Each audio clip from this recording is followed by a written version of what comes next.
You're listening to the A3K Network on anime3000.com. Warning.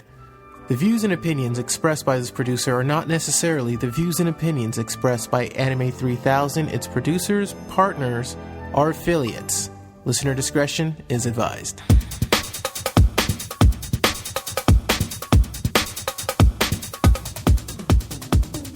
Welcome back, folks. You're listening to the A3K Podcast, the official podcast of anime3000.com. I'm your host, Sean Russell, executive producer and Darth Sidious of the A3K Network. Of course, I am joined by the Manga Corner's JD Banks and the other side's Cody Byer. On today's show, Cody explodes with excitement over JoJo's bizarre adventure on Crunchyroll. JD talks about hookers, mercenaries, and manly tears. And Sean geeks over Toonami and Inuyasha? All this and more on the A3K Podcast. Welcome to the A3K Podcast. I'm your host, Sean, and right now we have JD and Cody with us. Hello. Right now. What the hell am I talking about? Well, that's what happens when you spend the last 4 hours listening to Mr. T and Ultimate Warrior. You just start spewing nonsense. It's like and talking about my mother. He literally went on like for an hour talking about his mother. But anyways, speaking of mothers, we're going to do our What You've Been Talking About segment. And last week we had, if my memory serves me correct, Cody went first. So that obviously means that JD, you get to go first this week with what you've been dotting. And I'm crossing my fingers that manga is related with that. Yes, there is actually. I read the first volume from actually Crunchyroll, the Buffalo 5 Girls. I know it seems like what Buffalo 5, but it's a country western kind of thing, and girls, these prostitutes that run away from their whorehouse, basically. Oh, like it already. You had me at run away. I just wanted to try it because it almost looked like something that wasn't like Japanese produced. So I was like, well, I want to give it a try, and I keep seeing it on Crunchyroll, the manga area of it. So I was like, I'll just give it a try. And I read it, and I'm like, it's a little bit corny, but it's just that corniness is just reels me back in. I don't know why, but the art is by the whole thing is by Moyoko Ano, and her style is very much like if you guys know Nana, Ai Yazawa. Vaguely aware of it.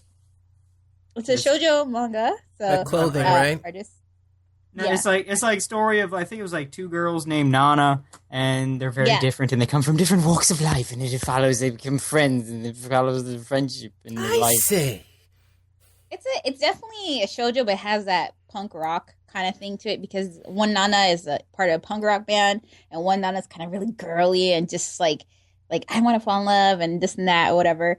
But it's really just a lot about relationships, and actually I really like Nana. I watched the whole anime so far, and then the manga's on hiatus actually, but I think it's just going to be canceled. I'll give Nana props. It's a respectable shoujo. It's not like fucking Peach Girl or any of that shit. And No. Dorito faced people and all that crap. No, it's No, and the music, I actually, even though I don't really like punk music that much, I actually like the music from Nana. So when I saw, when I read Buffalo 5 Girls, like, oh, this reminds me of Ai Yazawa stuff, and that's what's keeping me reading it, actually, because I want to see where these prostitutes go. JD, I'd like to thank you for kind of capping off my Buffalo-filled day, because I started earlier today when I first started my day's work. I decided, because I usually play riff tracks while I work, and I decided to replay the Buffalo Rider riff tracks, which is fantastic. Anyone out there, if you got some money, it's video on demand. Go buy it.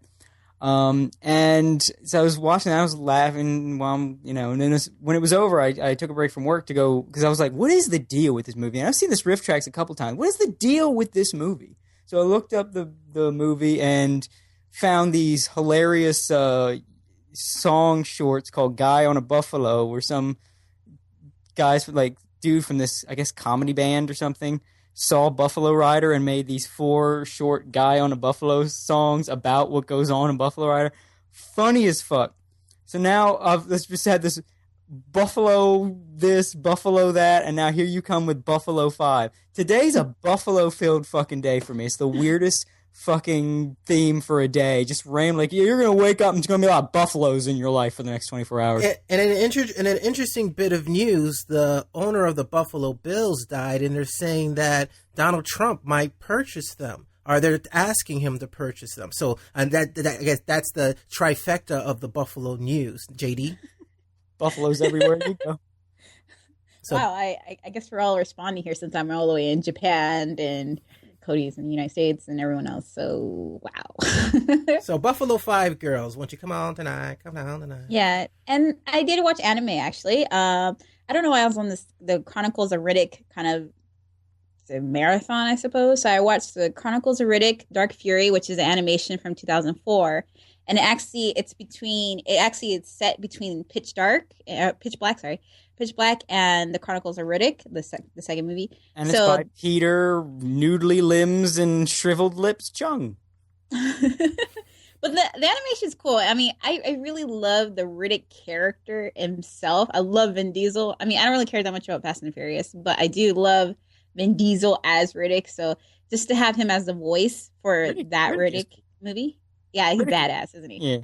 Yeah. I mean, it's a series that gets like on and off flack. I don't know. I like Riddick. I think it's legit, but it's one of those things you got to kind of approach knowing it's comic booky. Like I've heard people and like speaking of comic booky, people complain like, oh, his race is Furians and they outran a sunrise. Like it's fucking, it's comic bookish. It's good stuff, though. If anybody out there hasn't seen the Riddick movies, go see the Riddick movies. They're a fun romp. And he actually purchased the rights. He got the rights for that franchise. He put a lot on that being successful. The last movie, he pretty much financed himself and put it out there. So, he's a big fan of the franchise. Why he's all giddy to be a part of it. He's a big nerd. It's kind of cool. Yeah, he really is too. And speaking of comic book, actually, there's another one called The Chronicles of Riddick called Blindsided, and it came out last year. And it's actually set before the third movie, The Chronicles of Riddick, and it's based off of before he gets abandoned on this this really hostile Earth. Planet. So it's really cool. But what they did was they took the screen. I mean, it's not screen.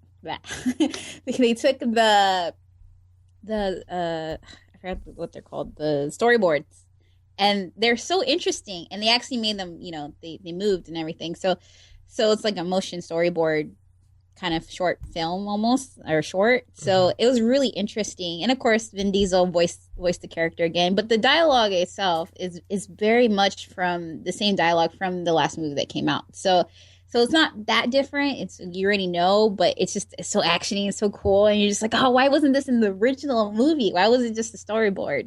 So they actually made a real short out of it. So I think if you're really into sci-fi, if you really like these really cool badass characters who are just really just hard boiled, and then they have these really cool lines, and they're like, fuck you, I don't give a shit about what you think. I don't care. I'm gonna fuck you up and watch. I'm gonna do what I say. Those kind of characters, they're kind of hard to come by nowadays. So just to find one that's just been like that the whole franchise is just so awesome. And it doesn't get like stale or anything either. So that's what I've been doing. Nice. And Cody? Well, aside from the usual work and Blaze Blue and the same stuff that I catch up on, including Bleach and One Piece, as always, I was able to check out episode 1 of JoJo Stardust Crusaders. People, if you like JoJo, if you haven't seen this yet, go stop listening to this podcast for a second. Go watch it. Can I say for a minute? I was stunned at this thing. Like, I mean, I knew it was going to be good, but they ramped up the quality in this, like the animation quality, their budget must have tripled. Like the animation is fluid and all the character models are super detailed, looks just like the manga, everything's detailed, and the cinematography is crazy good. Like you could feel the reverence. Like the people that made the anime sat down, it's like, okay, we got part 1 and 2 out of the way, we got our history. You know, that's the Dragon Ball. This is Dragon Ball Z now. We got the big one. So we got to sit down, and all of you are nobody goes home until this looks like big budget Hollywood shit. I mean, like, just there's an Aaron Sorkin style walk and talk at one scene in an anime. You never see that. Like where they're walking down this hallway and the camera's following them in front of them the whole time, and they're like turning the corner and they're going around walking down this hallway, and it follows them the whole time. Just kind of show the level of care and detail.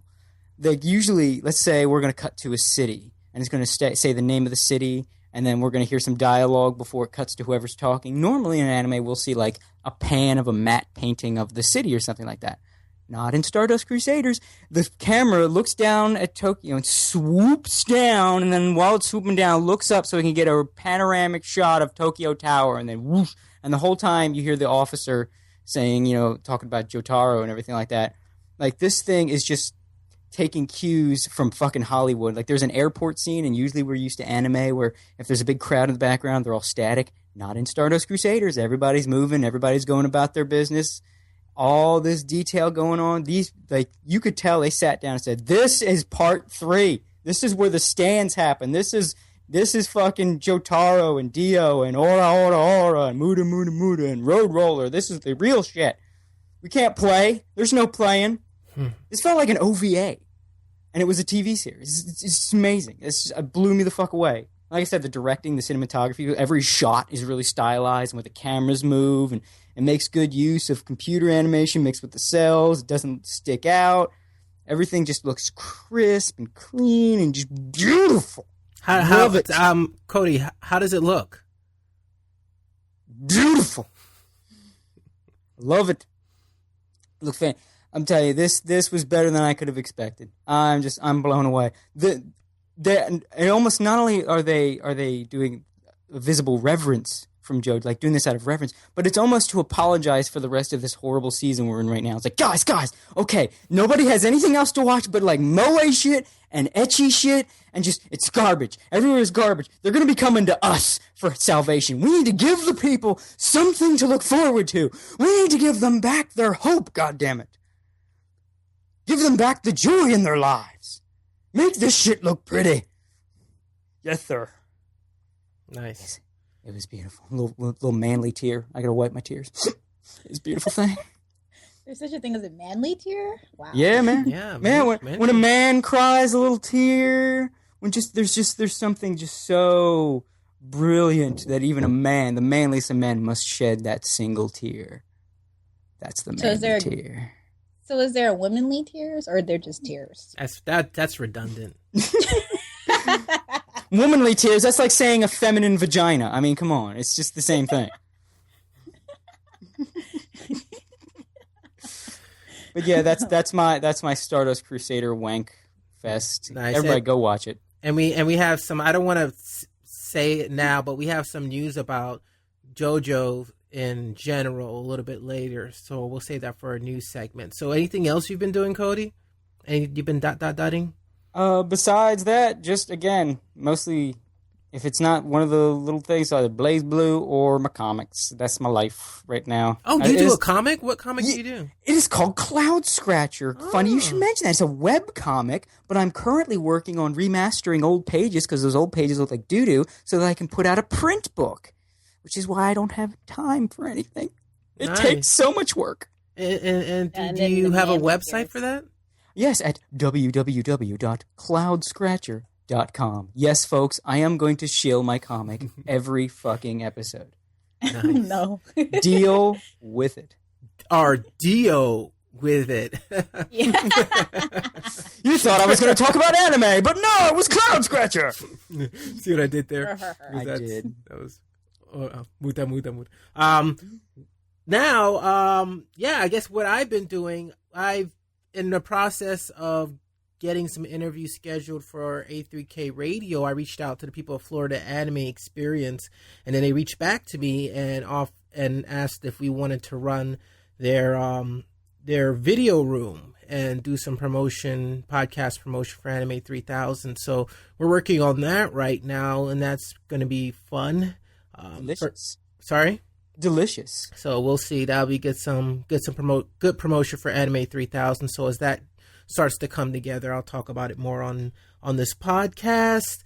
Right now, I've worked out a lot of the kinks with the website, but I'm not sure for my end. So what I wanted to do right now is have you guys, if you have access to the internet, which I'm assuming you do because you're on Skype right now, if you could just check the website and let me know if you come up with any hiccups. So just real time check it out. If you both can do that for me, just type in, and you can try it at home as well and post on the website if it's working. Actually, don't just. It looks like it's working for me. And it's not slow. Click around a little bit. Kick the tires. Yeah, I mean, I'm clicking. There's mine. It's the only podcast that matters. Except for the A3K podcast, of course. And, yep, it is working. What about you, JD? It's fine. Get that Japan lag. All right, cool. So the site's working, so I can now focus on the stuff that I really like to focus on, and that's, ruling the world. Lightning bolt. So I've checked out this manga called Siren, and it's by Toshiaki Iwashiro, and it seems good so far. It's what I gather, I haven't gotten too far into it. I think I just read one chapter. At least in this chapter, this boy charges 100,000 yen to solve people's problems. And then one day he gets locked up with a girl who's involved in this mystery. And part of that mystery is she has a card that says phone card they use for their phone booths. Phone booths, where you can make phone calls. No, you don't know what I'm talking about? Oh, yeah. Well, there's these booths where you can go in and make phone calls, and you can use cards. And on this card, it says Siren. And when you put the card in, it calls this mysterious organization. And it's right now, I think in the first chapter, they established that it's a portal or something like that to another world. And the boy essentially gets one of these cards because he passes a phone booth and it's ringing and it's left there. So right now it's just unraveling, what is this mystery? Who's this guy behind Siren? And it was the most recommended one. Oops, spoiler alert, on the poll for later. And it seems good so far. So that's one of the things I've been checking out on manga. Hunter x Hunter, I pretty much I can't wait for all the episodes to come out. And I'm kind of glad I just went through the entire series on the manga, at least catching up to the last chapter, which came out in 2012, I believe. And it kind of sucks that, I don't know when we're going to get another chapter of that. I'm kind of sitting with everyone else who watches that series, waiting for Togashi to do something before he dies. Because I swear to God, if we get a Goen saga and he doesn't get to finish this story, I'm going to be pissed. But dude likes his hiatuses. So I watched the most recent episode and saw how they're telling things out of sequence and how they're stretching the series out. But it was still good TV, and I still stand behind Hunter x Hunter. It's freaking awesome, and if you aren't watching it, there's something wrong with you. Getting into drawing, I haven't drawn since. You guys have kind of like inspired me and make me catch the bug, because I'm trying to work on a few projects outside of Anime 3000. One is a children's book attached to a website that I run called ChesterIsCool.com, and I just want to get back to drawing and playing around with that. So hopefully you'll see something in the future, but I'm very insecure about it, so maybe you won't. And I am set up to become a regular on this YouTube channel, our YouTube show called The Crunchy Report, when this is a new show they're going to be putting out. I was on a couple of episodes, and we covered about 5 news shows from the winter season, but this show I'm going to be on is covering continuing shows like Hunter x Hunter, Fairy Tail, One Piece, and Naruto. So I'm going to be part of that, and that should be fun, just to get even more into anime. And One Punch Man, I'm caught up on One Punch Man, and it's funny, I was listening back to I think 2 episodes with you, Cody, when I first brought it up, and you were talking about, did you see that panel? And this, that, and the other, and and he had a boner, whatever you said about One Punch Man. The art is gorgeous. And I knew exactly what you're talking. Now I know what you're talking about. That last panel in the last chapter that came out, and that series, just looking at as much as I love Hunter x Hunter, the art on Hunter x Hunter's manga is horrible. And you look at One Punch, and I say that with so much love and for that series. That's how good the series is. The drawings and the art is horrible, but the story is so freaking good. But One Punch Man, the story and the art is really good. You know, if my mark on whether or not I think a series is awesome is if I can sit there and just marathon it.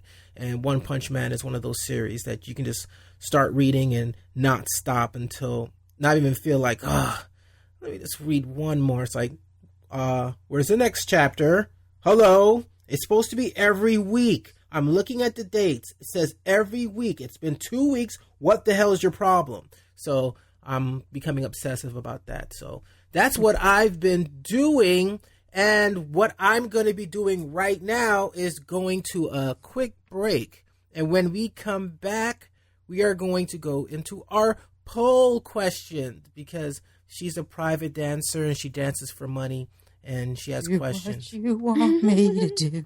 I'm your private dancer. And we'll be right back. Hey everyone, JJ Piedra here, and I'm inviting you to check out Pulse In Radio. If you're into video games, technology, anime, or anything geek culture, Pulse In Radio has you covered. You can visit us at pulseinradio.com, follow us on Twitter at PulseIn, or like us on Facebook at facebook.com/PulseInRadio. Be sure to check us out, and Godspeed. And we're back, ladies and gentlemen, and we are going straight, not crooked, but straight into our poll questions. And the first one that I threw out there was, well, actually wasn't the first one sequentially, but it was the first one I'm going to talk about. What was your gateway into anime? Because that's a question you always have to ask, right? So before we ask the question to the people that already answered it on Twitter and Facebook, I'm going to ask you two, starting with JD, what was your gateway into the world of anime? I would have to say the first anime I actually watched was Ronin Warriors, and then later on, I remember that. You guys remember that? Yeah, it was on in the morning, and then my brothers and I, we'd watch it until at the last minute we had to leave for school. I remember that. So yeah, but that didn't really get me super interested in anime. It was just my first exposure to anime, and then later on, what really got me into anime was Sailor Moon. And the reason why I hated it, actually, and I was like, I can make a better one than that. And because I read a lot of comics, and so I was like, I can make a better one than that. So I started drawing, and that really got me into anime. So Sailor Moon. And what about you, Cody Barr?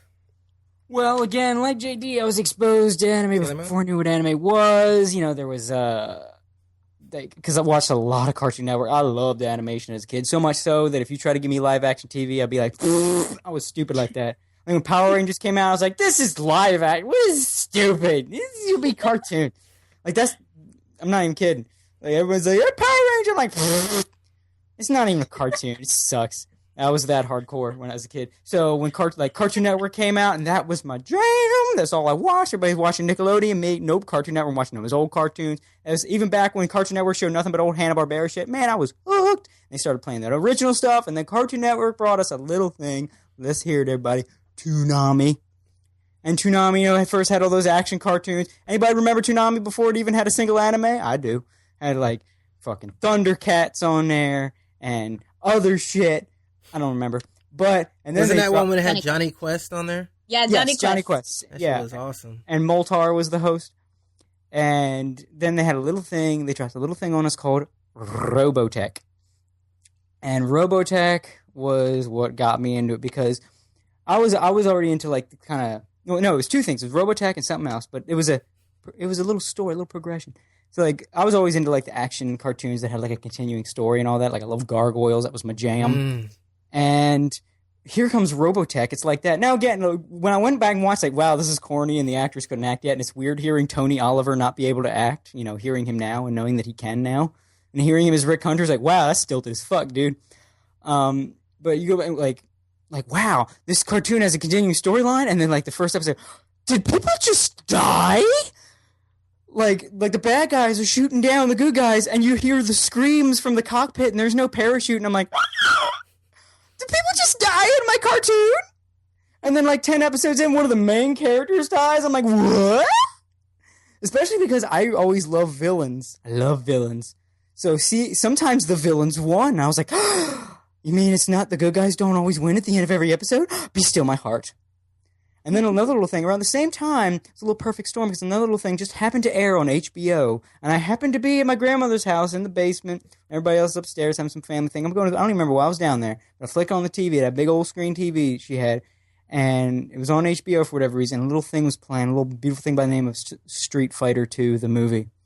Now imagine you're a kid, you've got a weird obsession with video games, you love animation, you love action animation, you love story action animation, and here you go, you didn't even know that this existed. I had no idea this was a thing, that there was a Street Fighter 2 movie. And then, and keep in mind, I am maybe 13, 14 at the time. So, Street Fighter 2, animated movie, and they're cussing, and there's blood, and like, M. Bison is giving Chun-Li the leering eye. It was like, this is the stuff that's in, like, grown-up shows, but in my cartoons. This is amazing.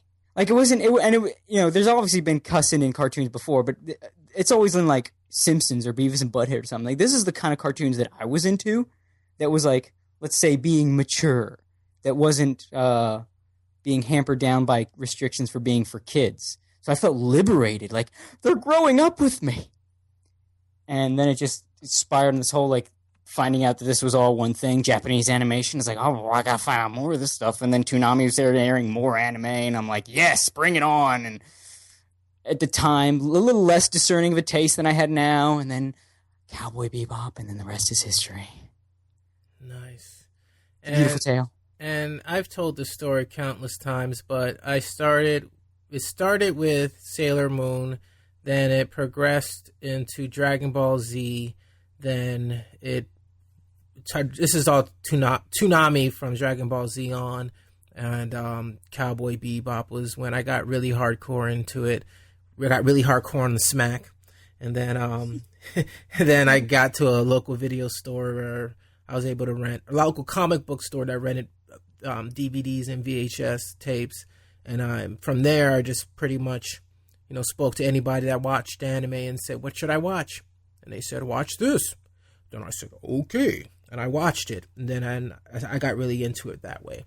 I think if I didn't have that comic book store as a source to watch whatever I wanted, I probably wouldn't be as into anime as I am right now. So I think the comic book store is now what Crunchyroll is to a lot of people, like just a place where you can just get this fountain of anime anywhere, anytime you want. So it's good. Speaking of the old Dragon Balls and Dragon Ball Z that they played on Toonami, anyone out there, any listeners out there, remember, because I remember talking about seeing anime but not knowing it was anime at the time. Anybody remember when Dragon Ball and Dragon Ball Z were on UPN Saturday mornings? Yes.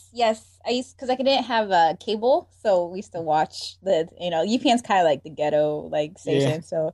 So I was like, oh my god, you wake up at 6 or 7 o'clock in the morning to watch it or something like that, and you're just like, oh my god.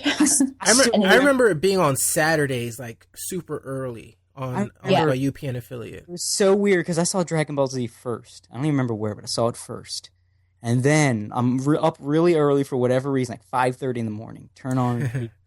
And there's Dragon Ball. And I still remember that opening, get that Dragon Ball. And I'm watching, it's like, what is this? Is this another world I'm in?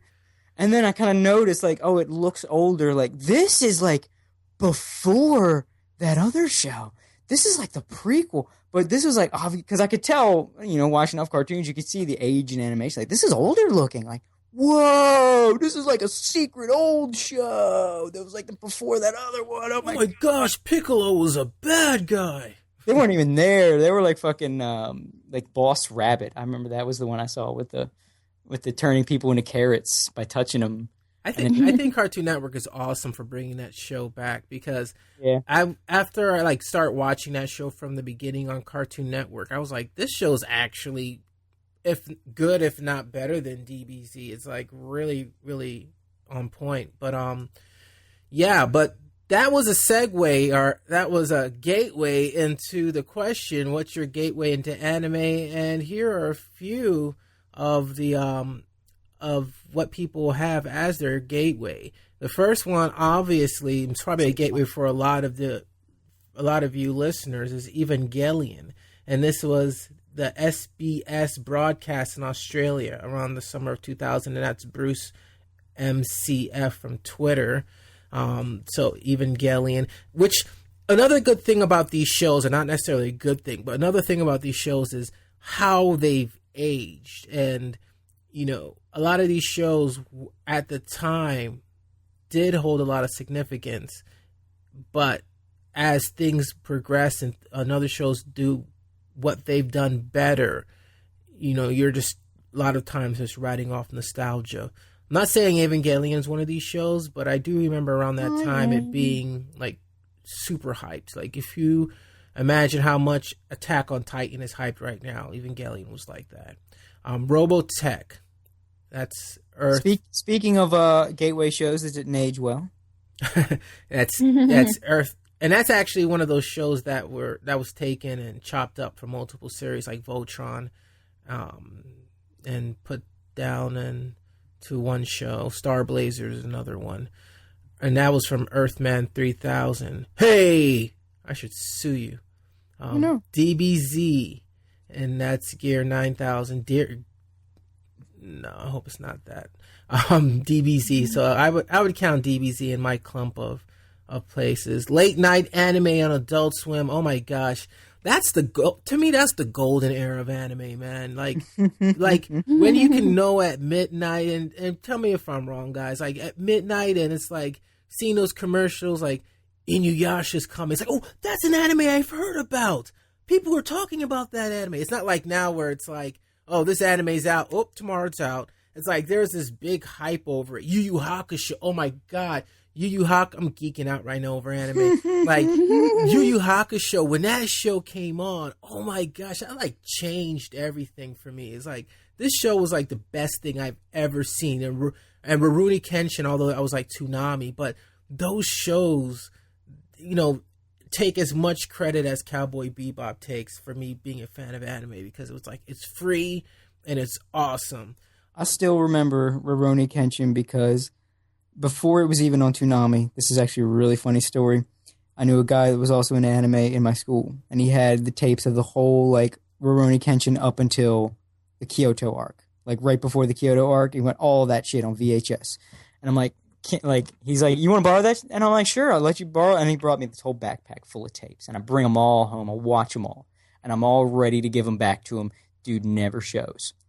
For months, I'm trying to give this guy back his tapes. I can't find him. One day, I've given up. I thought maybe he's gone. One day, he shows up pissed. Like, where's my tapes? Like, I've been trying to give you your tapes. I spent the last 2 months I've had these my backpack stuffed with VHS tapes for the last 2 months, trying to give you back your tapes. And he's like, okay, I want you to meet me here after school, get my tapes back. Like, gladly.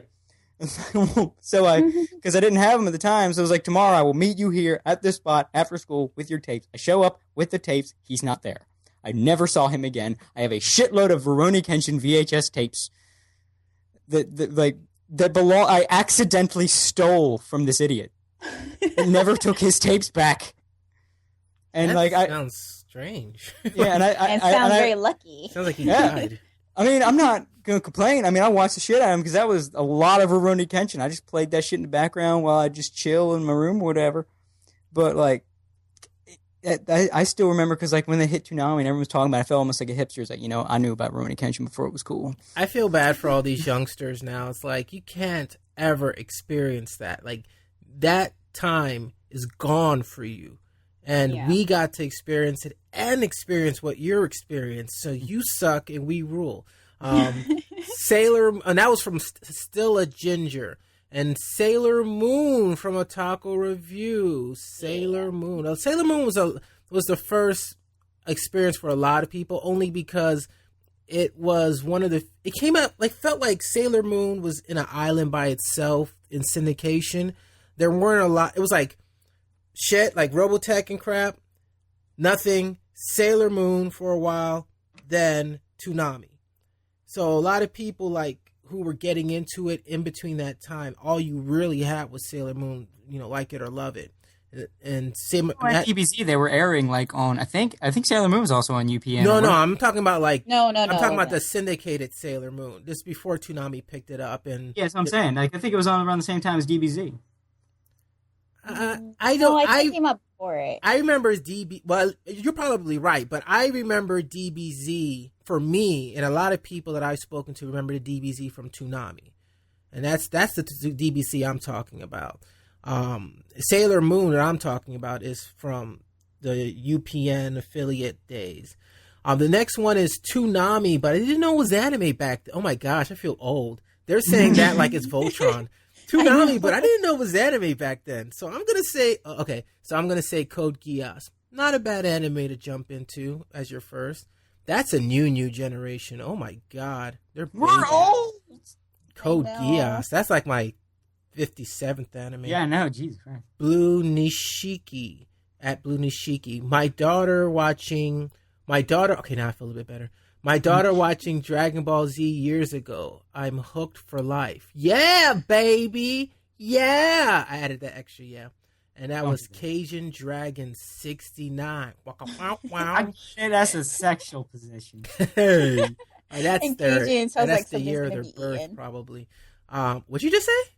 I said it sounds like Cajun, like you're going to eat a dragon or something. Oh, I heard eating. And then you have a 69. Oh, a different kind of eating, huh? Yeah. Oh, let's go before he does the voice. I was buying drugs off a guy. I asked if he had anything more addictive. He gave me a copy of Bubblegum Crisis 1 on VHS. #sad. And that was Crusher Jones. I like it. Crusher Jones. Wow. I know. I'll even give you with the choice of anime just because that was a good joke. Pokemon, then DBZ and Gundam on Toonami, and that was at Randy_2000. So let me get this straight. Pokemon. I never heard of that series. Just kidding. Pokemon. Is that really considered anime though? Yeah, well, I mean, it did help with the anime boom when it came out. Yeah, it is anime, isn't it? I know it's anime, but it's more like, G.I. Joe, like, hey, we're going to sell these video games. No, it is it's got all the Japanese tropes that are ever so present in all of our favorite animes. It is very anime. Alrighty. Yeah. You can do it! Power of your friends! But does anyone watch Pokemon and say, this is anime and this is what's going to get me? I don't think it's a gateway anime for anybody. I think it's like our equivalent of Voltron. No, not anymore. Now it's people that still follow it nostalgically, or like kids watching it on Cartoon Network. Yeah, because I remember watching it. It'll come on in the morning, and then it'll come on, the same episode will come on later on in the day, but it'll be after school. So I do remember and thinking this is definitely anime because it's so bright and the characters have big eyes and stuff. So, but you knew what anime was at the time, though.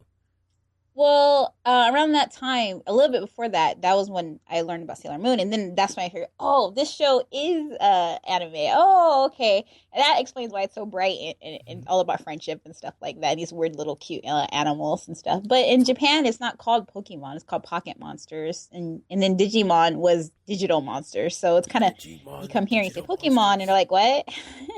Oh, an interesting bit of news.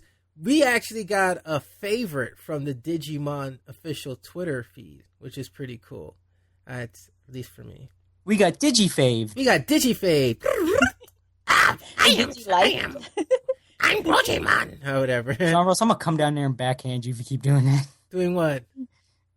Doing what you were just doing. Doing the voices? Doing that like Gremlins 2, the new batch. That was one of the that was how one of the Digimon sound. That's how they sounded. Yeah, definitely. Sounded more English like and in Japanese. I'm Pokemon. I'm Rochimon. Whatever. Let me stop. Wow, Cody, damn. Dirty Pair Flash, and that is from @BlueBeastGuy, because the guy is in capitals, in all caps. Blue Beast Guy! Our Blue Beast Guy. No? I think he'll probably want to go with my version. Yeah, probably. Naruto, from Daniel Pox. Wow. There's one for you, Sean. Yeah, like, dude, I totally bought all of those Chinese, what do we call it? Rip-offs or whatever Bootlegs. all those Chinese bootlegs. And I remember thinking at the time, oh my gosh, I'm getting a package from China. And then powder fell out and I didn't know what it was. I sniffed it. Anthrax? Powder fell out. Next thing you know, I'm riding a unicorn into the stars. And I'm thinking, this series is awesome. I haven't even watched it yet. And oh my gosh, I'm getting like this weird, funky feeling in my head, in my arm, in my heart. Now we know why Sean Russell likes Naruto so much. Yeah, because I remember this too. That you liked it. You always talked about it all the time too. And I called myself Naruto. Hello. Yeah, I know. was a I Narutard. hate And I'm proud of it. Sailor Moon, Pulse In Radio, good guys. We played their promo. Sailor Moon. By the way, the American version was really different from both the Japanese and actually, there's in California they have many channels that are in Spanish. Especially if you don't have cable, you somehow get half your channels in Spanish, and they actually have something on Telemundo where they play anime. And the Sailor Moon one was not censored at all. Like, you can see everything. They didn't skip episodes just to make it more interesting. And they didn't make up this stupid shit about, they're cousins, but they're really actually gay lovers. So it's just like, lesbians are icky, right, guys? We can't handle it in the United States. Yeah, so actually on the Spanish channels, you could watch Sailor Moon, Magic Knight Rayearth, and a lot of different... Yeah. Couldn't understand a word, but it was funky. Hey, I didn't have cable for a stretch. Every Saturday I used to watch Sabado something, Gigante, and watch this little game show. I loved the mess out of it. Didn't understand what they were saying, but it was like, dun dun dun, get a dun dun dun dun dun dun. And then they have this guy named Max Story, and he would come out, Max Story. It was awesome, possum. Cowboy Bebop and Inuyasha and Inuyasha on Adult Swim. Already waxed nostalgic about that. That's Otaku_Queen 007. Cowboy Bebop, Full Metal Senpai, Rurouni Kenshin at NWANU, and Digimon and Case Closed. And that's at P.Alex, who is a fan of, who's on the Project After forums. Yes, he's part of the other side birthplace, I guess you could call it. And that's that. And then so what was your gateway anime? Go ahead and post it in the comment section of this before it gets hijacked and you start talking about Kill la Kill again. I was like, let it go for a little bit so our numbers can go up. But then I'm going to step in and say, shut the fuck up. Name a manga title that should be adapted into an anime series. I did this for personal reasons because I wanted to get recommendations. So I guess we'll start from the bottom, and I'll have JD do the honors because once again, I don't want to mess up on countless titles. You want me to say them from the least to the greatest? Yes, least to the greatest to build some anticipation. Okay. All right. The bottom of the list, the bottom of the barrel we're scraping right now is Yankee-kun to Megami-chan, or The Delinquent and the Girl with the Eyeglasses. And you know something about that title, right? Yeah. It's by the same mangaka who does Yamada and the Seven Witches. So it kind of has the same thing. I don't know what's her deal, but she loves putting like some delinquent character or something like that with some girl who likes to study. She can find the true gentleman within him, and they contrast. I can change him. This has never been done before in romance. But it's actually the opposite. Actually, like the girl, even though she likes it, she's not really interested in falling in love and that kind of shit. Like the regular shoujo kind of thing. And actually, they're not really interested in the guy. But then they start to realize the guy is not really a delinquent. She's just seen as one. And he actually has a really good heart. That part is really. So he's a delinquent with a heart of gold. Yeah, well, he's not really a delinquent. He's just lazy. That's it. But in Japanese, they call him delinquents anyway. So there's a difference, though, if you lived here long enough to see what a real delinquent is versus a lazy person. So, yeah, but they use Yankee a lot. Does he have delinquent Yankee eyes? hair? Does he wear half eyes? of a hat that blends in perfectly with his hair? No. Does he have candy striped shirt under his black uniform? No. Does he wear a green uniform even though he's supposed to wear a blue uniform? Stop asking all these questions. I haven't read the full thing. In your head. All right, what's the next one? The next one, is this right? Ankh? A-N-K? I could have written that incorrectly. Does that sound familiar? Oh, you know what? I think you probably meant that I know Kusabi. Ooh, so that goes up one. Ooh, check that out. Yeah. Actually, they're... That actually makes sense now. You know what? Actually, the I know Kusabi. It does have an OVA actually, and the original one was from the 90s, and they made a new one adaptation in 2012. So there is an OVA, and if you want to watch it, but there isn't an anime series, so I can see how that would be it. But it's actually originally a novel, not so much a manga. So this person didn't follow directions, pretty much. No, it's not an anime series. That's the thing. So it's just an OVA. So what is it? So what is I know Kusabi? I am not Kusabi. What does it even mean?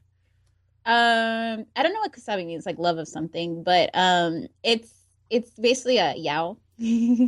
And it's a science fiction one. It's actually a really good one. Actually, I think I watched it. So I watched the original and the new one. So, but yeah, if you want something better than just the otome kind of stuff, where it's just straight out sex, and that's kind of just a flimsy story to go around it, then I think the series is a lot way better than those kind of stories. So, all right. So the next one, Love Monster.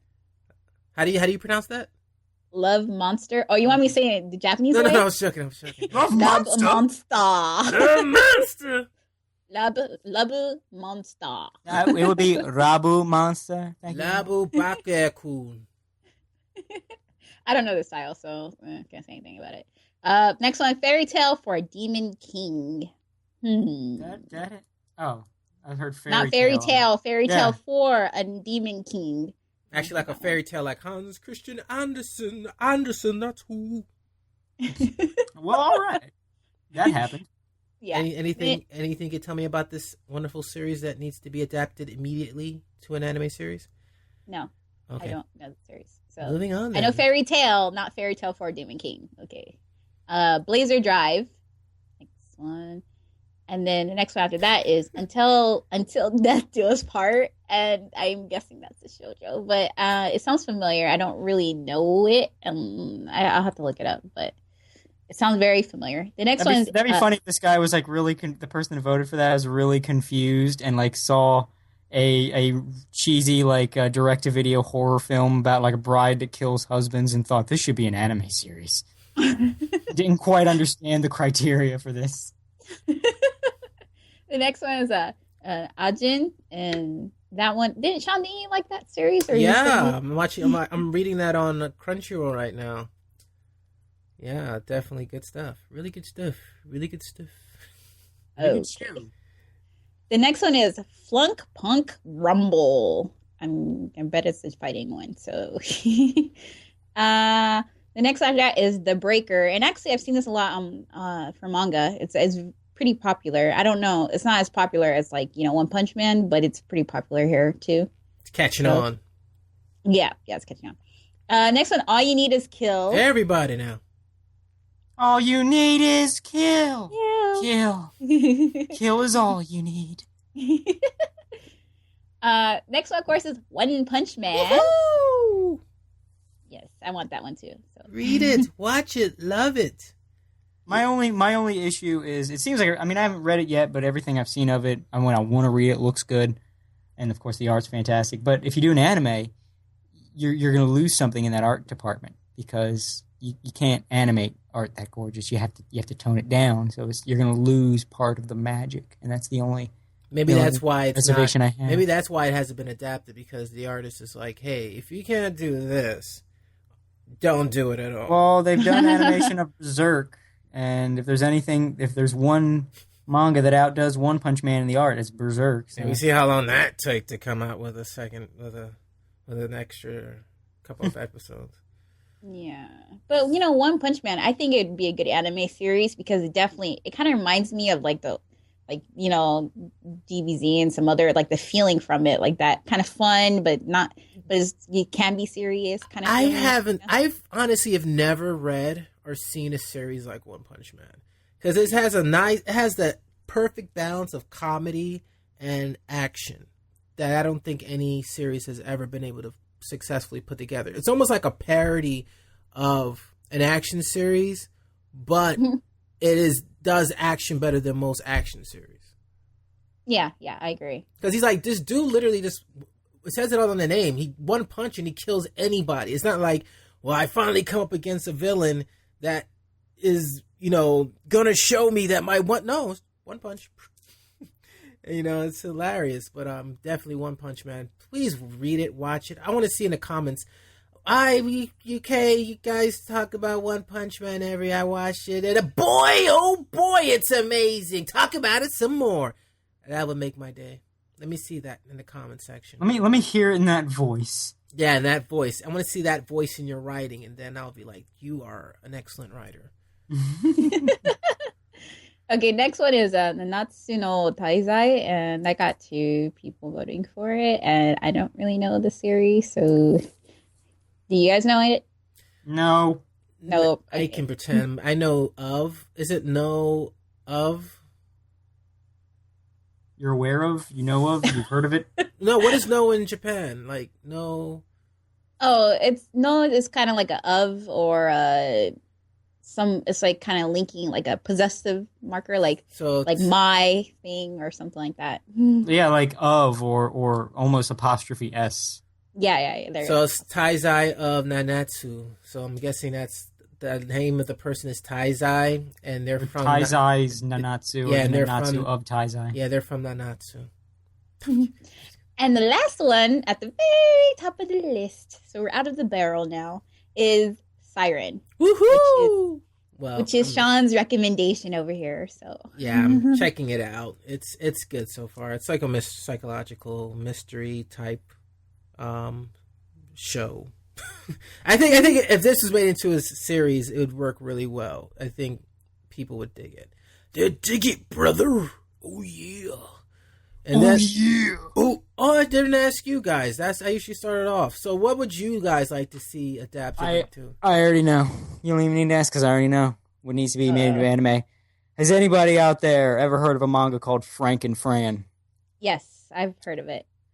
Frank and Fran is amazing. It needs to be made into an anime tonight. For those who don't know, Frank and Fran is basically a gory, dark comedy. It's fucking hilarious. It's about this Frankenstein monster-looking girl named Fran, and she is like this brilliant doctor. She was created by the world's greatest doctor who's always away on a trip. You never see this dude. He's not like he's dead or anything. He's just away, and he's left for Fran in charge.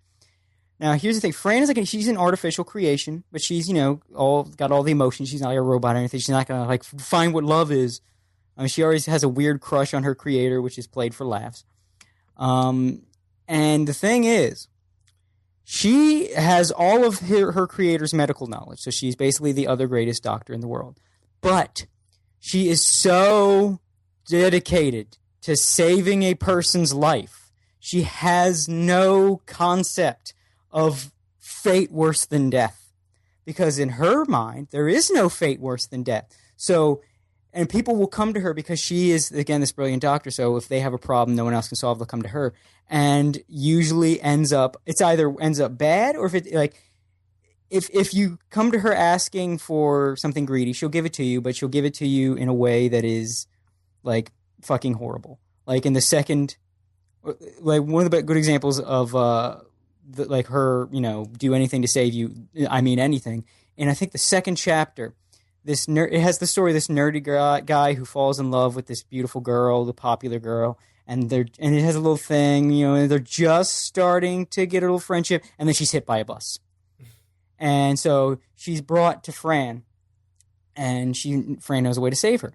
Now, this is cool because the manga is written. I think the person who wrote the manga like has a background in medicine, so a lot of the biology is like legit and detailed. Even when it gets fictional with it, it's still crazy. But like, there's enough brains in it where it's like feels plausible, even if it's total bullshit.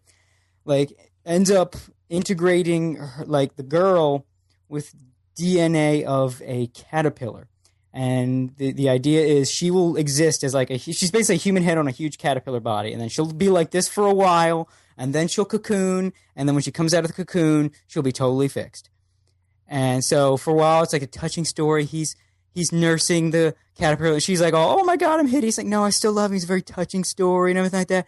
And then finally she cocoons up and she emerges and she's back to the way she was and she's beautiful. And then, it's true love, and they get married or whatever. And Fran, she loves love. She loves the power of love. She loves all that stuff. She is this huge romanticized girly girl version of the world. So she's just ecstatic for a job well done. And the very end of the chapter, we hear like some sounds that sound like they're like having sex for the first time. You hear like ahs and oh it hurts and all this stuff. And then it shows the last panel. It's a huge panel, and she has become an insectoid monster and is eating him alive. And then the very end is just kind of like a little remark from Fran about like I can't remember, but it was like a weird dark joke at what just happened. And then like oh God, and then there's a chapter where there's this actress that had a crush on an actor, and the actor is a huge otaku. He's like a Japanese Brad Pitt almost, but he's big in otaku shit. So this girl wants to get his attention, so he goes to France. She wants to get plastic surgery to look more like an anime character. This chapter is brilliant because it takes the piss out of the anime aesthetic. Like the way that she has to keep changing this girl. She changes her a little bit, extends the eye. She has to carve open like her eye sockets to make them bigger and reshape her skull and give her less chin and, make her eyes bigger. She does that, and the guy is a little taken with her, but he just loves 2D women so much. So she goes to get more operations, look more and more anime. And it goes over all of the actual things, like what she does with this girl, because again, the author has a background in this stuff. Actual things you would have to do and go through to look like anime in real life. And this woman's becoming famous. Like, oh, she's 2D, but in real world, and to get the eyes that huge, and like how much of your skull would have to be removed to make room for the eye sockets. Removing the top layer of all of her top layer of teeth and replacing them with a white brick. Complete removal of the chin, had to put a metal wire in there to support her mouth because there's not enough room for the chin. Rework the fact that because of the shape of her body, she doesn't have enough she has to bathe in this gel to keep her body moist and able to sustain, or else it'll shrivel. Because like the way her body's shaped now, and she doesn't have enough muscle mass and all this shit. Like all this horrifying, just shows how horrifying anime would look in real life. And then like she's told, okay, but you can't have sex with him. Like you can't have sex because like your body can't handle it. And then she's like, oh well, I'm gonna do it anyway. And she has sex with the guy, and then like he wakes up and looks at her, and you don't see what she looks like. He freaks the fuck out. And then, like, at the end of the chapter, like, you find out, like, the actress has gone missing, and there's been stories of a strange creature that's been rummaging through people's garbage, and you see it, and then she basically looks like one of the gray aliens, like a shriveled raisin-skinned gray alien, because she can't take her gel anymore, and she didn't do all the treatments. So it's basically like this was what anime would do to you in real life. And it's all kinds of really clever, like, really morbid but still fun. It's a weird, lighthearted but gory and morbid. It's Is it still ongoing or has it completed? No, it ended. It's It did completed. end. Yeah, it has completed. It is flat out brilliant. Just the things that it parodies, the sort of social commentary. Like there's and I'm not going to go in like the summaries of all the chapters, but like there's one that says that all old people are hate young people and they feed on misery. Like this, so that they I can see that. all those old people that like their grandsons have to. And their children have to like take care of them and bathe them and everything. Like Frank and Fran says, they all do it on purpose because it sustains their longevity. Like they live longer the more miserable they make people. And there's like one that they actually have the flying spaghetti monster because she was tasked to make this thing for a cult to actually make the things they worship. They have the thing they bring in the story of the wandering Jew, and there's one that kind of makes fun of the Japanese emphasis on blood types, where a high school puts so much emphasis on it that it becomes almost a Nazi-like state, like the superiority of type A's versus type B's and the personalities and like racial prejudices and all this stuff. Brilliant, brilliant stuff. Anyone out there should go read it right now. If you have the stomach for it, I cannot emphasize enough. As funny as it is one of the goriest things. Like, the tankobons, the chapter, the volumes, whatever, they have there's a running gag where the chapter volumes will look like some kind of ecchi fan service thing.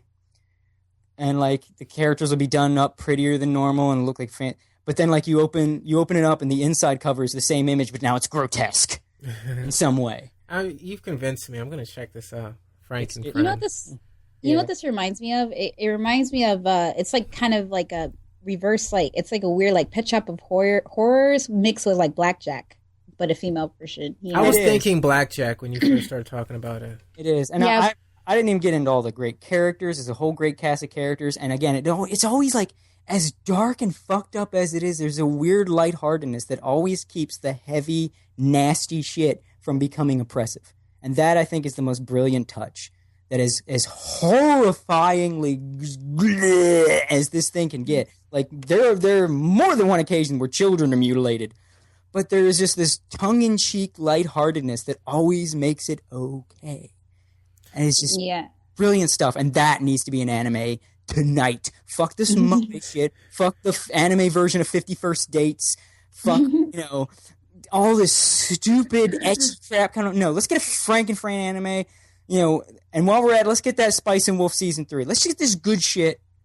But yes, Frank and Fran. Let's get some more Baccano. JD. Yes. Yeah, my man. Yes. What would you turn into an anime?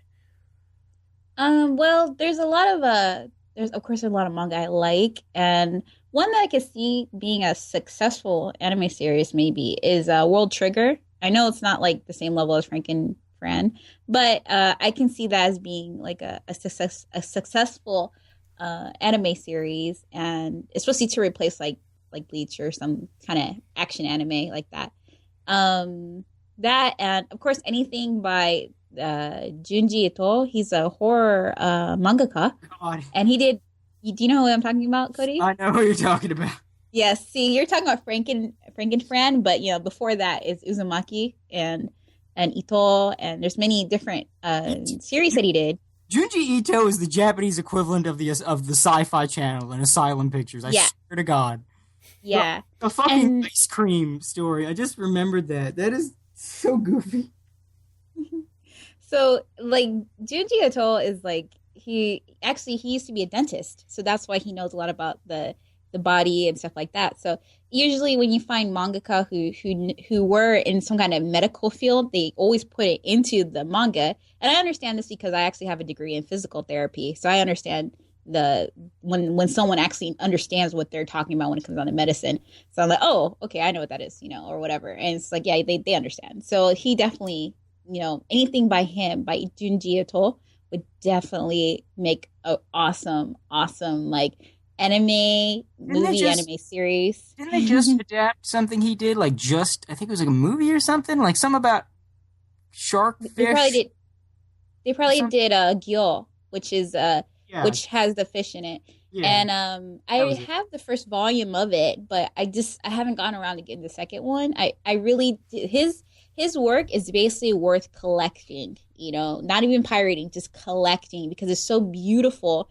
And the stories, you know, like Cody said, they have that tongue-in-cheek little humor in it, but it's even lighter than that. But it's, you know, it makes the story is so interesting, and especially the characters, and they know how to, you know, Junji Ito knows how to make the desperation in a horror manga real. You know, it's even more real than anything that you'll see nowadays, like Attack on Titan. That's nothing compared to what Junji Ito does. So I would say probably something that's pretty close to that would be the Kurosaki delivery service. That one's the corpse delivery service. That one's pretty good too. So if I'd like to watch that too. So I have a lot of things, but I really don't like horror, which is really funny because I read a lot of horror manga. I don't like horror, but I do think that if they were an anime series, it would make people want to read these manga more. So definitely. What about you, Sean? What's your series? I'm just getting into manga, so like right now, the one thing that jumps out, we already talked about One Punch Man. I'd love to see that. You know, talk about taking over for one of those big three. I think that series definitely has some legs. And it's a little different from what most people are used to, but different in a good way. I think that one's inevitable. I can definitely... The tides are changing, and I get the feeling that is going to happen. Like, we'll probably get an announcement of a One Punch Man anime, I predict, within the year. If not... We probably won't get it like out, but it'll be announced. I think it just requires a few more issues to come out before you would see it, because it's a fairly new series, if I'm not mistaken. I mean, it's not. I don't think it's that new. Yeah, but I mean, it's a while, but it feels like it could go a little bit long before they start trying to get people to buy the manga more with that anime series. And the next thing that we're going to do, the final poll that we have, is who's your favorite anime villain? And we actually devoted an entire, I think, 2 episodes talking about anime villains. So if you listen to that episode, and Cody was on that, I think with Jameer, if you listen to that episode, some of the people that we'll be mentioning were on that list. But I will avoid going into another 20-minute tirade on one of my favorites. I love villains, and you get me started on the good ones, I'll go on. I've always been a huge fan of the villain. Like, my favorite character for a long, long time. I'm kind of in this whole anti-hero thing, but the Joker was like my shit for a long, long time. Yeah, definitely the Joker. I just love the insanity behind him. But we're not talking about comic book villains. We're talking about anime and manga villains, and the first one on the list, and I think I might have written this wrong. I took it off what the person said, but was the female from the Tenchi Muyo movie. I know you're familiar with Tenchi Muyo. Did I probably misinterpret that? I think, well, it's been a while since I've seen anything Tenchi, especially because, you know, I found out through the years only a couple of them were any good. But I think he's either talking about Daughter of Darkness with the furry-looking... Here's the exact quote. A villain who's still a villain to the end. The female Tenchi Muyo movie. First villain to admit what was so wrong with the dark. I think it was... Cause that's... seems like kind of brokenish English, so it's hard to tell. I'm assuming Daughter of Darkness, because the villain of the third one was also female, but it wasn't really a villain. It was like a weird ghost girl that kidnapped Tenchi and made a life form. The third one was surprisingly good.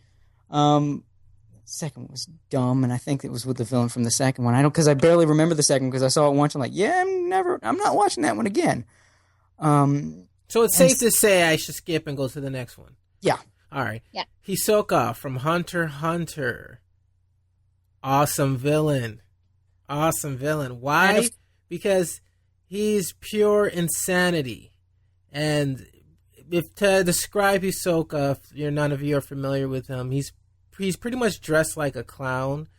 His power is that he has this glue or this elastic thing that attaches to objects, and he can control them. But at the same time, he has this insatiable thirst for murder.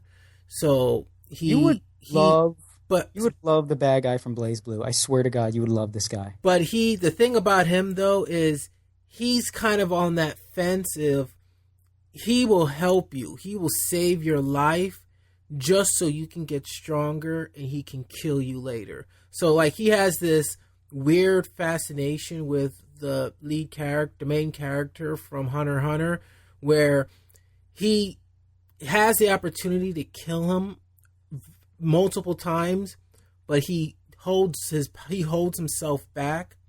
But at the same time, it's like they could feel his bloodlust, you know, like he's like, when he gets excited about killing you, it's the equivalent of him wanting to fuck you.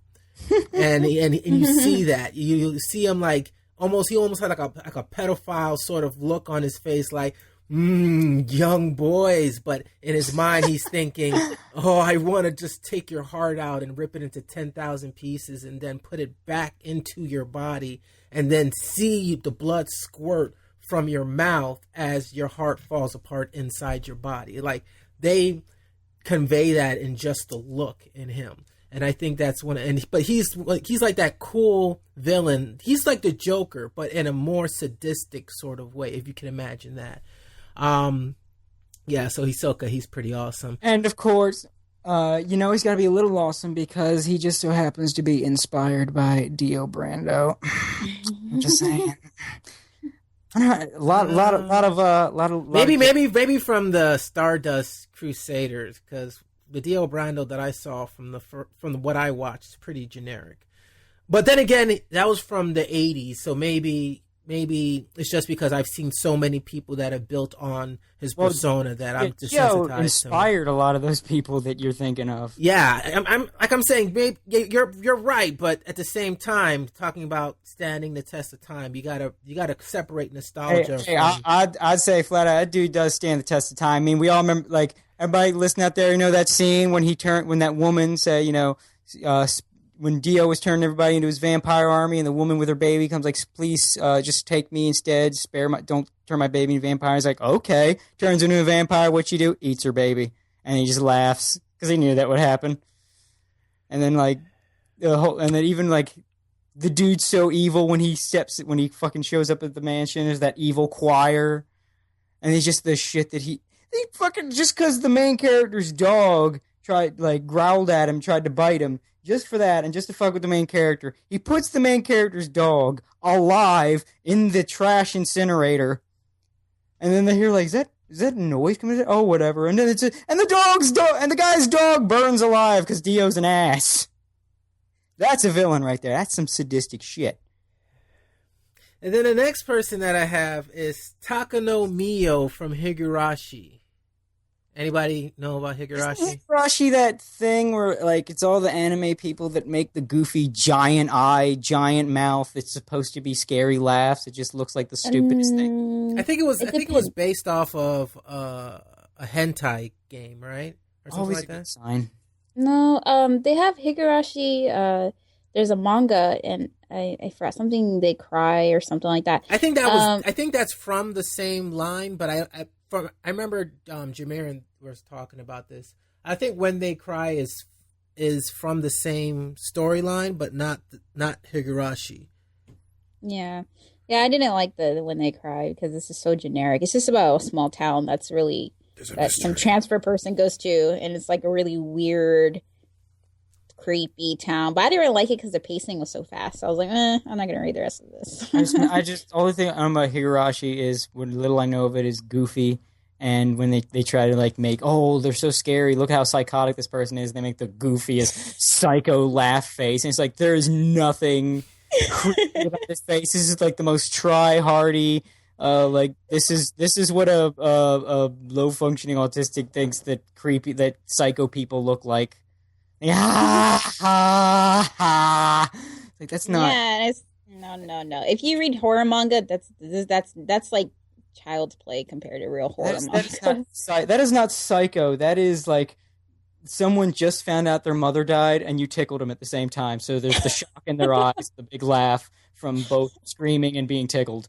Like that is what that face is. That is not, ooh, it's so psycho. Watch out, they're gonna get you. You want to see Psycho? Watch Baccano. That dude, that shit is psychotic.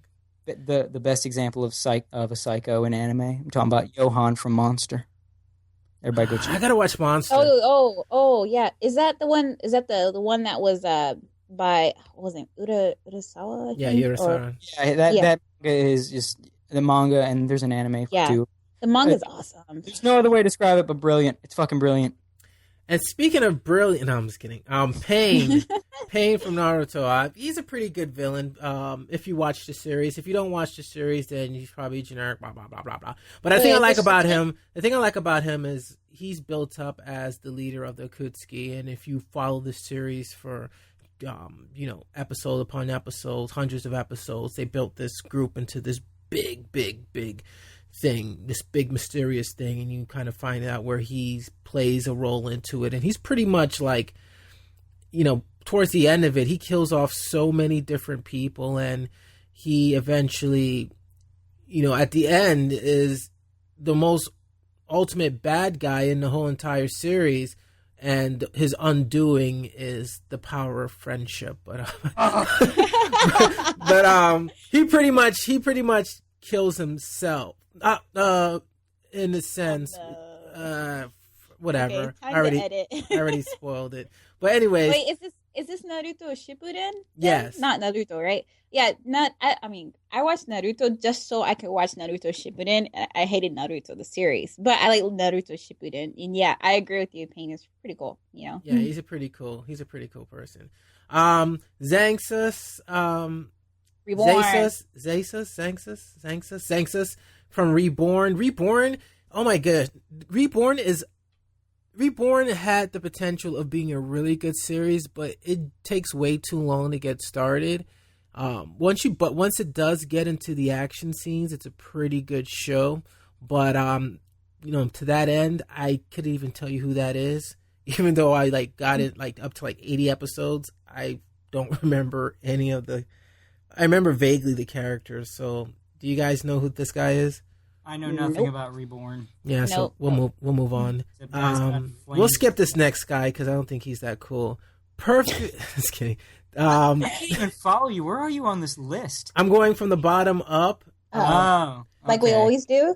Like we always do around this time. Started from the bottom. Now we're here. Okay. Yeah. Doflamingo. Isn't it Doflamingo? Doflamingo. Okay, I spelled it right here. Doflamingo. I've seen a little bit, and before you go in on him, I've seen a little bit of him, and from what I've seen, he does seem like a badass character. Doflamingo is an amazing villain. Yeah. There's so much to him. That's what's great. He's got all these things going on. He's got all these quirks. He's got all this backstory. He's got this philosophy, and not just a philosophy, not just a world philosophy, but a philosophy pertaining to the specialized world of One Piece that is so built around the adventurer aspect of pirates and the idea of chasing your dreams, but he's this sort of Machiavellian, almost a businessman about it, and there's just so much to this, the inventive power and just a cool look and just little things he's always grinning, just so not only to show how nuts he is, but just so there is an impact when he frowns. Yeah. You see other characters and they frown, it's oh, they're mad. Doflamingo never frowns. So when Doflamingo looks pissed, someone's gonna die. You killed who? Ozon.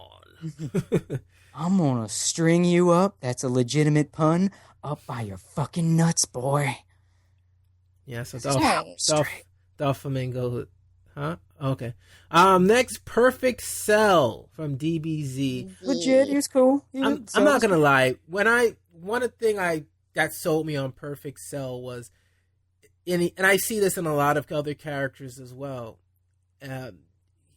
When they were all training and stuff like that, and Trunks, they all come out of the chamber and whatnot, and then he just comes and whoops all their ass, and he's like, you know what? I'm gonna let you train a little bit longer. I'm gonna come back. We're gonna put together this whole thing. He was just at the time, he was the coolest villain. Just sort of he knows he could whoop everyone's ass, but he doesn't just because he wants you to be at your best, but he does it in a playful Freddy Krueger sort of way. What was great about him, not even just for the perfect part, first of all, I love how he wasn't the strongest when he debuted, and he got there. We actually had a villain in Dragon Ball that progressed up the power chain. And I in the beginning, he was skulking around. He would run from the heroes occasionally because he was trying to suck up people's DNA and get more energy. Like he was playing stealthy, but he was playing smart about it. And each form of Cell had different aspects from different people whose cells he had. And I thought that was really cool. Like you could see elements of different characters in each form. Like the first form, he was more like the old like monster minion characters, and he had that he was more sneaky, and he had these weird tics, like this thing in his he had like weird verbal tics. And he has the second form, and he's the more like, even his way of speaking, he's the more brutish, and like he's a little more Nappa now. He's a little more of this. He's a little more the Saints. He's a little more of like, like the high-ranking people, but not the boss characters. And then when he's Perfect Cell, now he's like flat out. He's Frieza. He's Vegeta. He's got these guys' traits. It's the same character with the same traits, but his personality aspects are getting shuffled in each one. That was a really cool touch that I've never seen anyone really expand on when they talk about it. But I just thought that was a really, really, really cool touch to him, that you could just see his personality stay the same, but at the same time shuffle with each form. I thought that was an excellent little touch. Plus his design was amazing. Akira Toriyama is like the best at designing like non-human monster characters. He's a fucking genius in that regard. And the next one is Birdcase, whatever. From Gatchaman. I've never seen Gatchaman, except I know that G-Force came from it, I think. And I watched that on Cartoon Network. G-Force! Yeah, and the Birds of Prey, I believe, were also the same thing. So yeah, we're going to skip over that one. I'm sorry, you Gatchaman fans. Sensui from Yu Yu Hakusho. And Sensui was cool, but I thought the final battle got a little silly. The thing I like about Togashi is I love his characters. I think he's like one of the best at creating characters, because there's never a clear line. No one is truly evil in any of his shows. There's always a motivation for why they're doing it, whether it's a mental illness or whether it's just that, the circumstances they've been put under, but they always have that ability to be redeemed. And you see that more in Hunter x Hunter, because I think he slowed down a little bit and focused more just on the character. Because like right now, focus more on the character. But in Yu Yu Hakusho, you see that in all of the villains of this series. It's like there's a certain point where they interact with Yusuke, and it's like, okay, dude, I'm doing this for XYZ reasons. I'm powerful, you're powerful, let's just go all out. That sort of thing. And you don't usually get to that until like the last couple of scenes. And that's what I like about seeing his characters develop. So if I'm thinking of who this person is it that guy with the glasses and black hair? No, it was the guy that was the former spirit detective that went insane after seeing the tape that has all... Because there's apparently two cassette tapes, the black and the white tape. And it was like, if you one has like all of mankind's atrocities on one tape, and one has all of like the greatness of mankind. You're supposed to watch both, but he only watched the black tape. Holy shit! I think I missed that. Chapter Black. That was right, because Black was the name of the club. Was this in the anime? Yeah, and it was like Chapter Black and Chapter White, and he didn't watch Chapter White. He only watched Chapter Black, and he went insane because he saw all the horrors. Because he used to be like, have a very black and white sense of justice, and then he saw, and he was like, demons are good, demons are bad, humans are good. That was his life. And then he saw Chapter Black, and he lost it, and he got like the split personalities in order to cope. I think I need to watch that series again, because all I remember is them fighting in tournaments. Yeah, no, because that was after the Dark Tournament. That was actually a really, really good arc, and he had like all these disciples, and one of his split personalities was a woman, and his second in command was in love with that personality. Holy crap! I might not have seen that. You might just have made my day. Yeah, and like it was really, really great. I love like the Did this air on Cartoon Network? Yeah. Damn it. And he had like because I remember one, and like his personalities like used his spirit energy in different ways. Like he had one that was like the main personality, but it wasn't the real him. It was like the one that basically did all the planning and the grunt work and ran the group and everything like that. And Okay, Sensui. And then okay, I know. I just looked him up. Yeah, I remember him. And like the crazy, he had one personality was like a crazy killer, and then that dude had like a gun, like would manifest a gun for an arm. But like it was really cool. And then the final battle got silly because they went to the demon world, and then like the real personality came out. He had all this shit, but then he started like making armors out of his spirit energy, and then it's like, is this the same arc? Because this battle feels like it's going on for 100 years, and now they're in a different place. He looks totally different. I feel like I've missed something. This is getting goofy. The way it ended was cool, though, because it segued into the next storyline, but it's just that final battle, like, it was awesome. Okay, this is a little goofy. What is up with that armor? That looks so silly. Okay, we're cool again. And then the next, that rough segue, the next one is Shinji Ikari from Evangelion. I think that might have been a joke. But, yeah. Who said that? I can't, because you're jumping around this list here. Are you looking at the? Oh yeah, I broke it down to super deformed. Okay, yeah, Shinji Ikari. Yeah, and he also put. Well, he did kill all mankind. I guess because he didn't like himself. Mm. Next is Vicious. Of course. Yeah, you can't have a list without Vicious, whether you agree or not. It's just one of those things. It's in the ledger. And I like to say D. Marth Returns has quite a lineup of villains. Bravo to you, good sir. Then we have Leader Deathlock from Star Blazers and Battleship Yamato, Space Battleship Yamato. Yeah, so not much you can say about him. Of course, we got some love for Dio with a couple of these folks. Lin Minmay. I think that was another joke. Yeah. That's the same guy who said Shinji Ikari. I guess he wanted to see if we were just going to say it like, yeah, I guess Lynn, I guess she was a good, I guess Macross, yeah, could be, yeah. Maybe if you didn't like her song, you'd think she was evil. I don't know. Jage from Fist of the North Star. Yeah, that's a person. Sugoi from Sword Art Online. Sugu. I don't know what to do. Okay. Once again, that's a thing. Frieza. But of course. Frieza, yeah. Lord Frieza. If there's any villain that's as influential as Dio, it's Frieza. Because after Frieza, we had a whole wave of Friezas from manga to manga. It's like Frieza and Goku live on in every other shonen manga. Frieza is a sophisticated villain who can say things in a calm voice at the same time kill your entire country. I love how not only evil he was and sophisticated, but then he looked like a freaky alien. I just love that contrast. You have this weird gremlin-looking thing with horns and the bone armor and just the weird face. But then he's twirling a brandy and speaking in a very sophisticated way. I just love that contrast. Such a contrast. I loved how smooth Frieza was. Especially in Kai. They gave Frieza the English voice he deserved in Dragon Ball Z Kai. Much love to Funimation. Much props to Chris Ayres. And I also loved how androgynous he was. Well, he's not androgynous. Yes. He's not really that androgynous if you hear his actual voice. If it's not like that first dub voice where they got an old woman to do him. Like his current dub voice and his Japanese voice, very clearly a dude. Well, next we have Dio. Then we have Lelouch from Dio from JoJo's. I feel like we already talked about Dio today. We did. We reached our Dio quota for the day. Dio! So now next to the next one. Lelouch. Yeah, I would say he was a villain.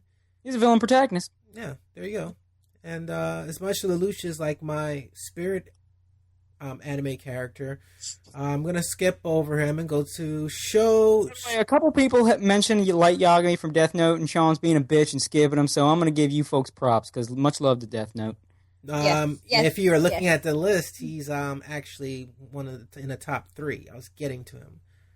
Well, you skipped over him deliberately at one point. Okay, so How did I skip over him? He's four. Right after he's Pain. 4 up. Right after Pain, the next one was Light Yagami. You're like, that person sucks. We're gonna skip him or something like that. No, I'm like, after Pain is Xexus. Not that. What list are you running from? You said from the bottom right, from the bottom up. From the bottom up, we got Gear 9000 and Madara and Shishio and Aegon and all these people. No, go all the way up. No. Then This I broke is it down number 3. into numbers. Oh, you son of a bitch! You've been going. I'm going on the tweets that you copy and pasted. There's a whole. Yeah. We're going off the list, like we've been doing.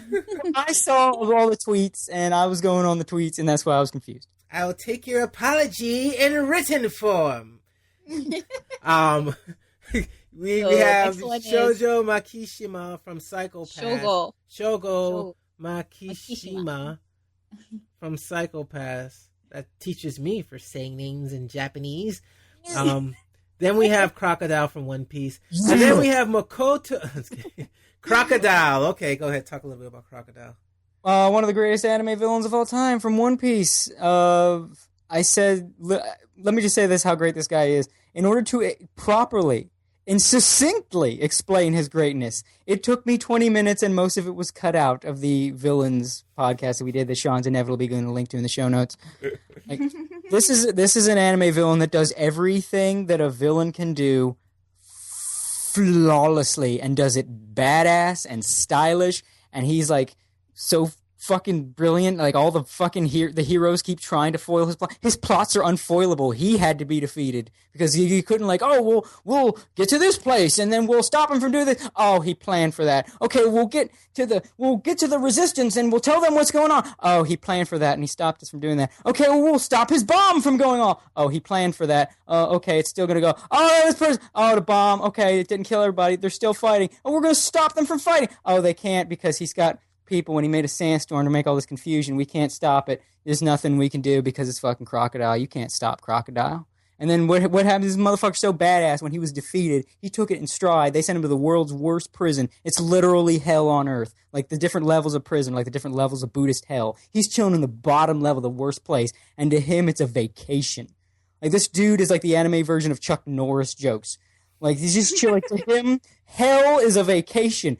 He decides to break out in that arc simply because he found there was something to do on the outside, because his plans were foiled. He was like, well, I don't have anything better to do now. I might as well just chill here. And then his number two man, who was like fiercely loyal to him, was also chilling in hell just because my boss doesn't have anything better to do. I'm going to chill here till he does. And then he's like, hey, this guy I hate and I can go kill him. I think I'm going to break out of here now. And then he just goes to the other level where his boy is, just throwing the keys like, hey, I'm getting tired of this place. Thinking of leaving. You want to come with me? He's like, of course I do. And they just leave. It's the most badass shit in the world. It's like the villain. This is just amazing son of a bitch.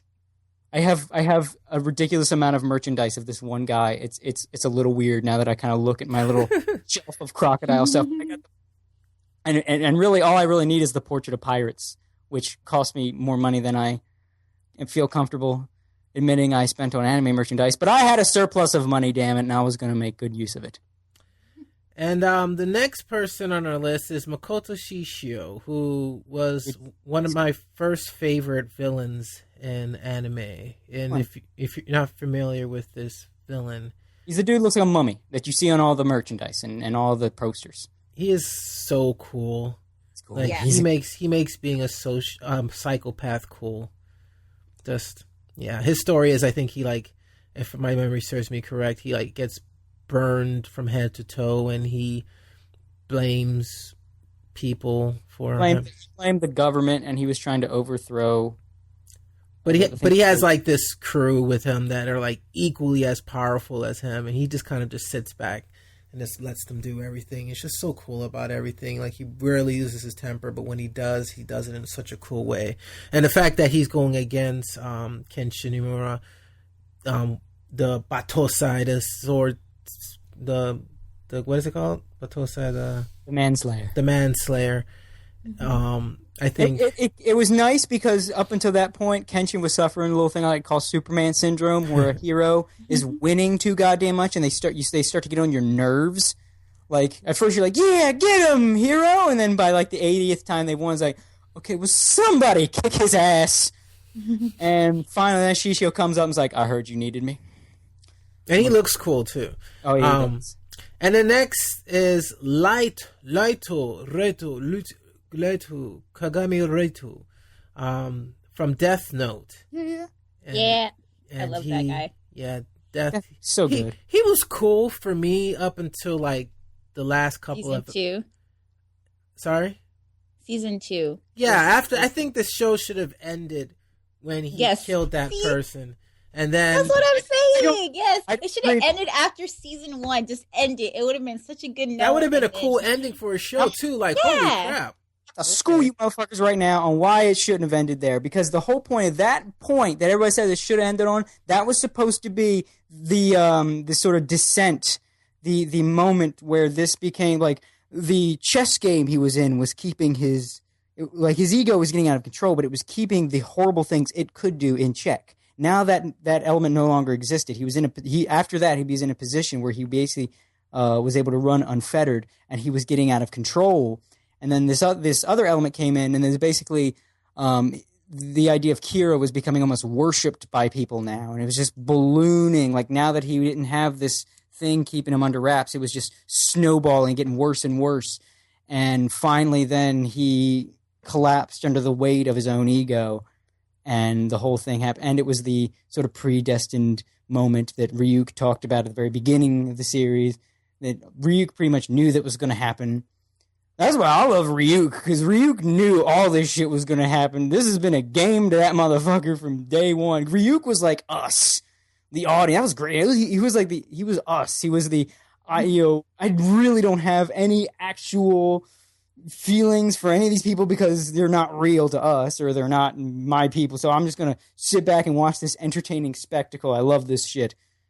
But at season 2, like season 1 and season 2 had different dynamics, and I think that's why a lot of people bitch about season 2, because they wanted the same shit from season 1. I think I like season 1 because that was like wish fulfillment, sort of living through that character, like all the stuff that if you had that ability, what would you do with it? And season 2 was sort of like bringing you out of that cloud and saying, okay, here's what would really happen and how it would probably play out if you were given this ability. And, it's kind of like, you're kind of taking away all the fun of being able to kill anybody you want. That was the brilliant thing. That was like, okay, yeah, you're right. There's that wish fulfillment, and the sort of, it's almost like it brings out your sociopathic nature in that first season. Is like, yeah, you empathize with this guy, don't you? You sick son of a bitch. Yeah, you like that, huh? You wish you could be him. You wish you could do the, oh, look, isn't he cool with our little chess game? Yeah. Season 2 comes on. Okay, now see how horrible this really is, you asshole. But I think where what I didn't like about the second season is he just started to make stupid mistakes. Like, for someone who was so intelligent in the first part, he just got really, really sloppy, and I think that was too quick of a change, of a U-turn for the character. He didn't have that element where he was always looking out like over his shoulder at what L's going to do to him. And he's like, oh, this guy, I have to stay one step ahead of him. Once season 2 came along, it was like, I can do whatever the hell I want. He did not respect his opponents in season 2 at all. And because of that, that's like the classic thing that kills the invincible anime villain, is when they think their opponent is beneath them and they don't try as hard as they could. And that's what disappointed me, because even if you think you have, like, he should never have thought that. He should always be, there should be a part of him that's super paranoid the whole entire time. He was so egotistical though, and he was high on his horse in season 2. He's like, I'm living large. I own this shit. Nothing can touch me. And he became complacent, and that happens to even the best. He just became totally complacent in season 2. Yeah, and I think so. But I mean, like, the thing about season 2, if is that season 1, he always, maintained some type of calmness, but, L would sometimes rattle that.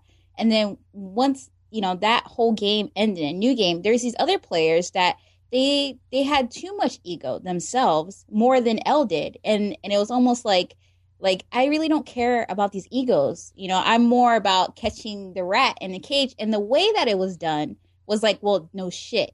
Of course this is happening. Why didn't you guys see this before you, since you guys are such geniuses, Well, it's not even that it is. I mean, you had, like, with Nier and Mela, you had two people simultaneously, and with and everybody hates Nier, and I kind of get why. But Mela was the wrench that threw things off, because he went above the law, and he just came in not out of nowhere because we, the audience, knew about him coming, but to Light, he came out of nowhere, and he threw a wrench in things. So not only did this guy happen, but then you got this Nier asshole who Light just looks at him. He flat out said at one point, you're nothing compared to L. You're not worth my time. Yeah, I remember that. And I think, though, that all the characters, not all the characters, but I mean, compared to L, though, it was like, well, I mean, you guys had to work together to make it happen. But even then, it was like, it wasn't the same punch as L's, and it was just like, well, I really don't care anymore, L, you had so much potential. You let me down, Boobala. I know. And you know what? The second season also shows a lot about Japanese culture in general, because you should notice that in a lot of anime and manga, a lot of creators are afraid to make things too much, going overboard with something. They usually kill off character or something like that when that happens.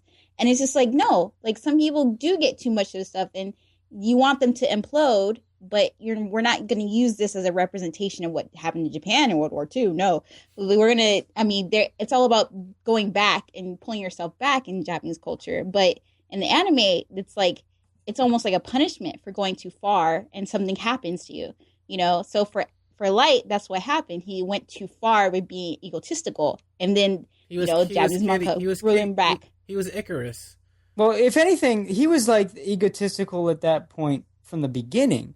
But yeah, the game was the whole "I will become a god." That was like episode 1 or 2.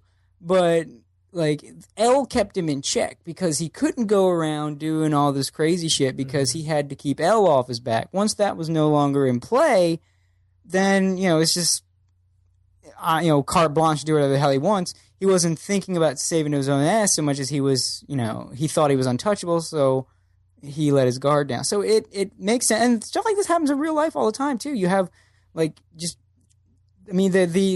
recently caught it was like the U.S. and Mexican kind of a joint thing, caught one of the biggest drug cartel guys there is. And this guy had been evading police and, he for years and decades. Yeah.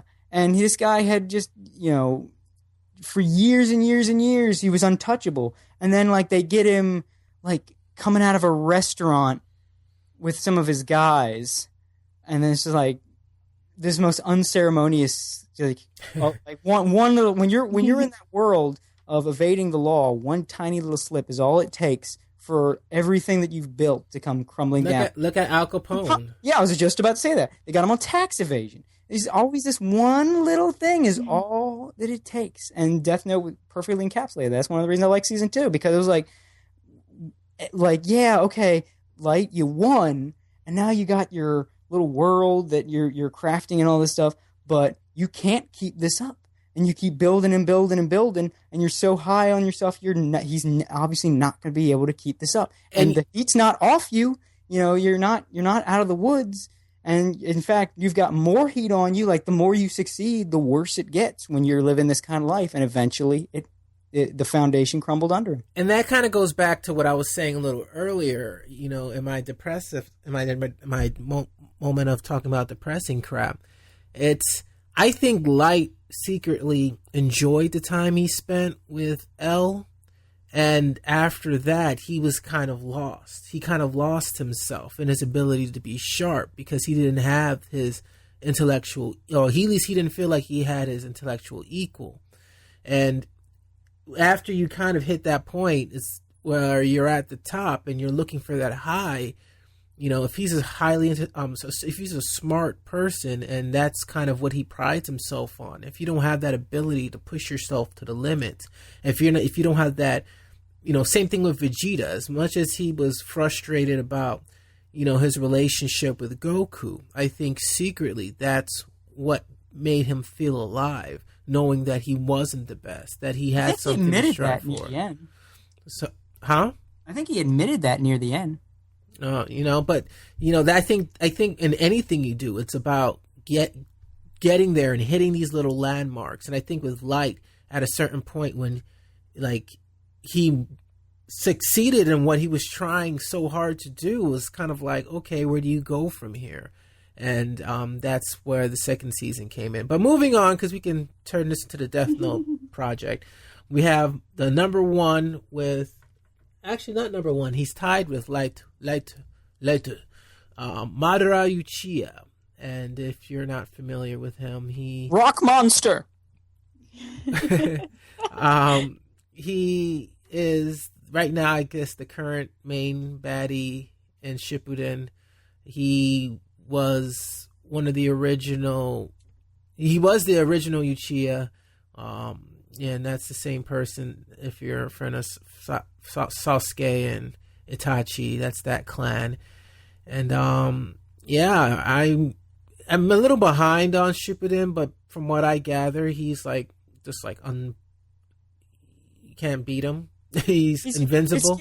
We kind of put him through the ringer on the other side with our Shonen episode because we were sort of sharing pics of Madara's many transformations, and they get silly. Oh my God, people, go look up, I think now he looks like if the Thing from the Fantastic Four had a more waifish frame and built-in anime hair with little floating rocks around him.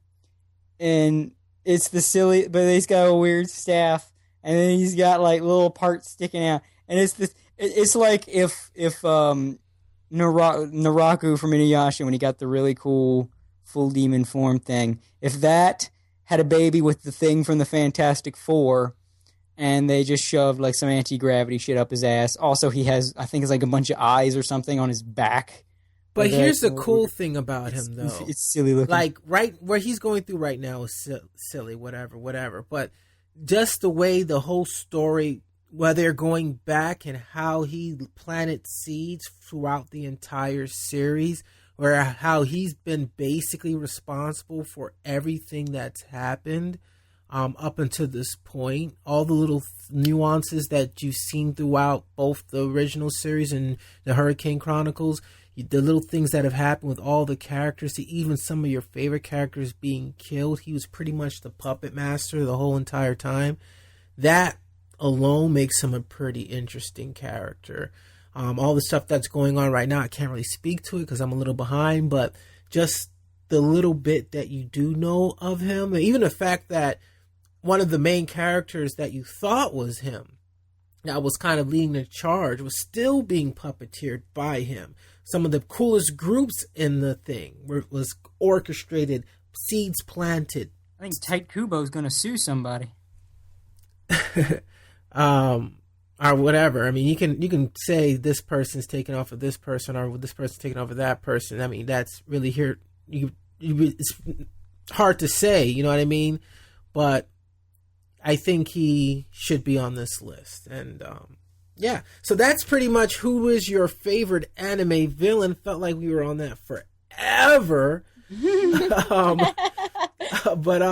And quickly we're gonna go into. From there, we're going to go into our news break. News! As you can use and all that cool stuff. No.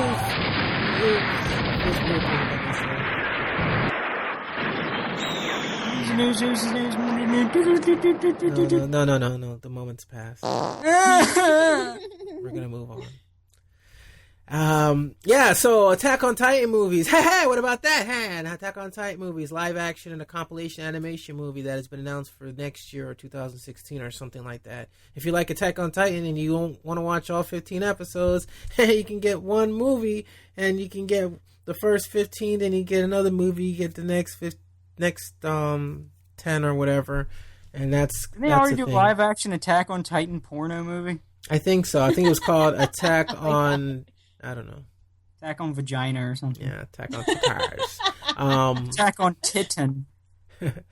On testicular fortune. Okay. What I want to do, skipping over that, there wasn't a lot of news. Most of the news was Crunchyroll's gonna do anime series. I guess including JoJo. I guess the biggest news is that we said it wouldn't happen. We said it couldn't happen, but it happened, and it was so perfect how they did this.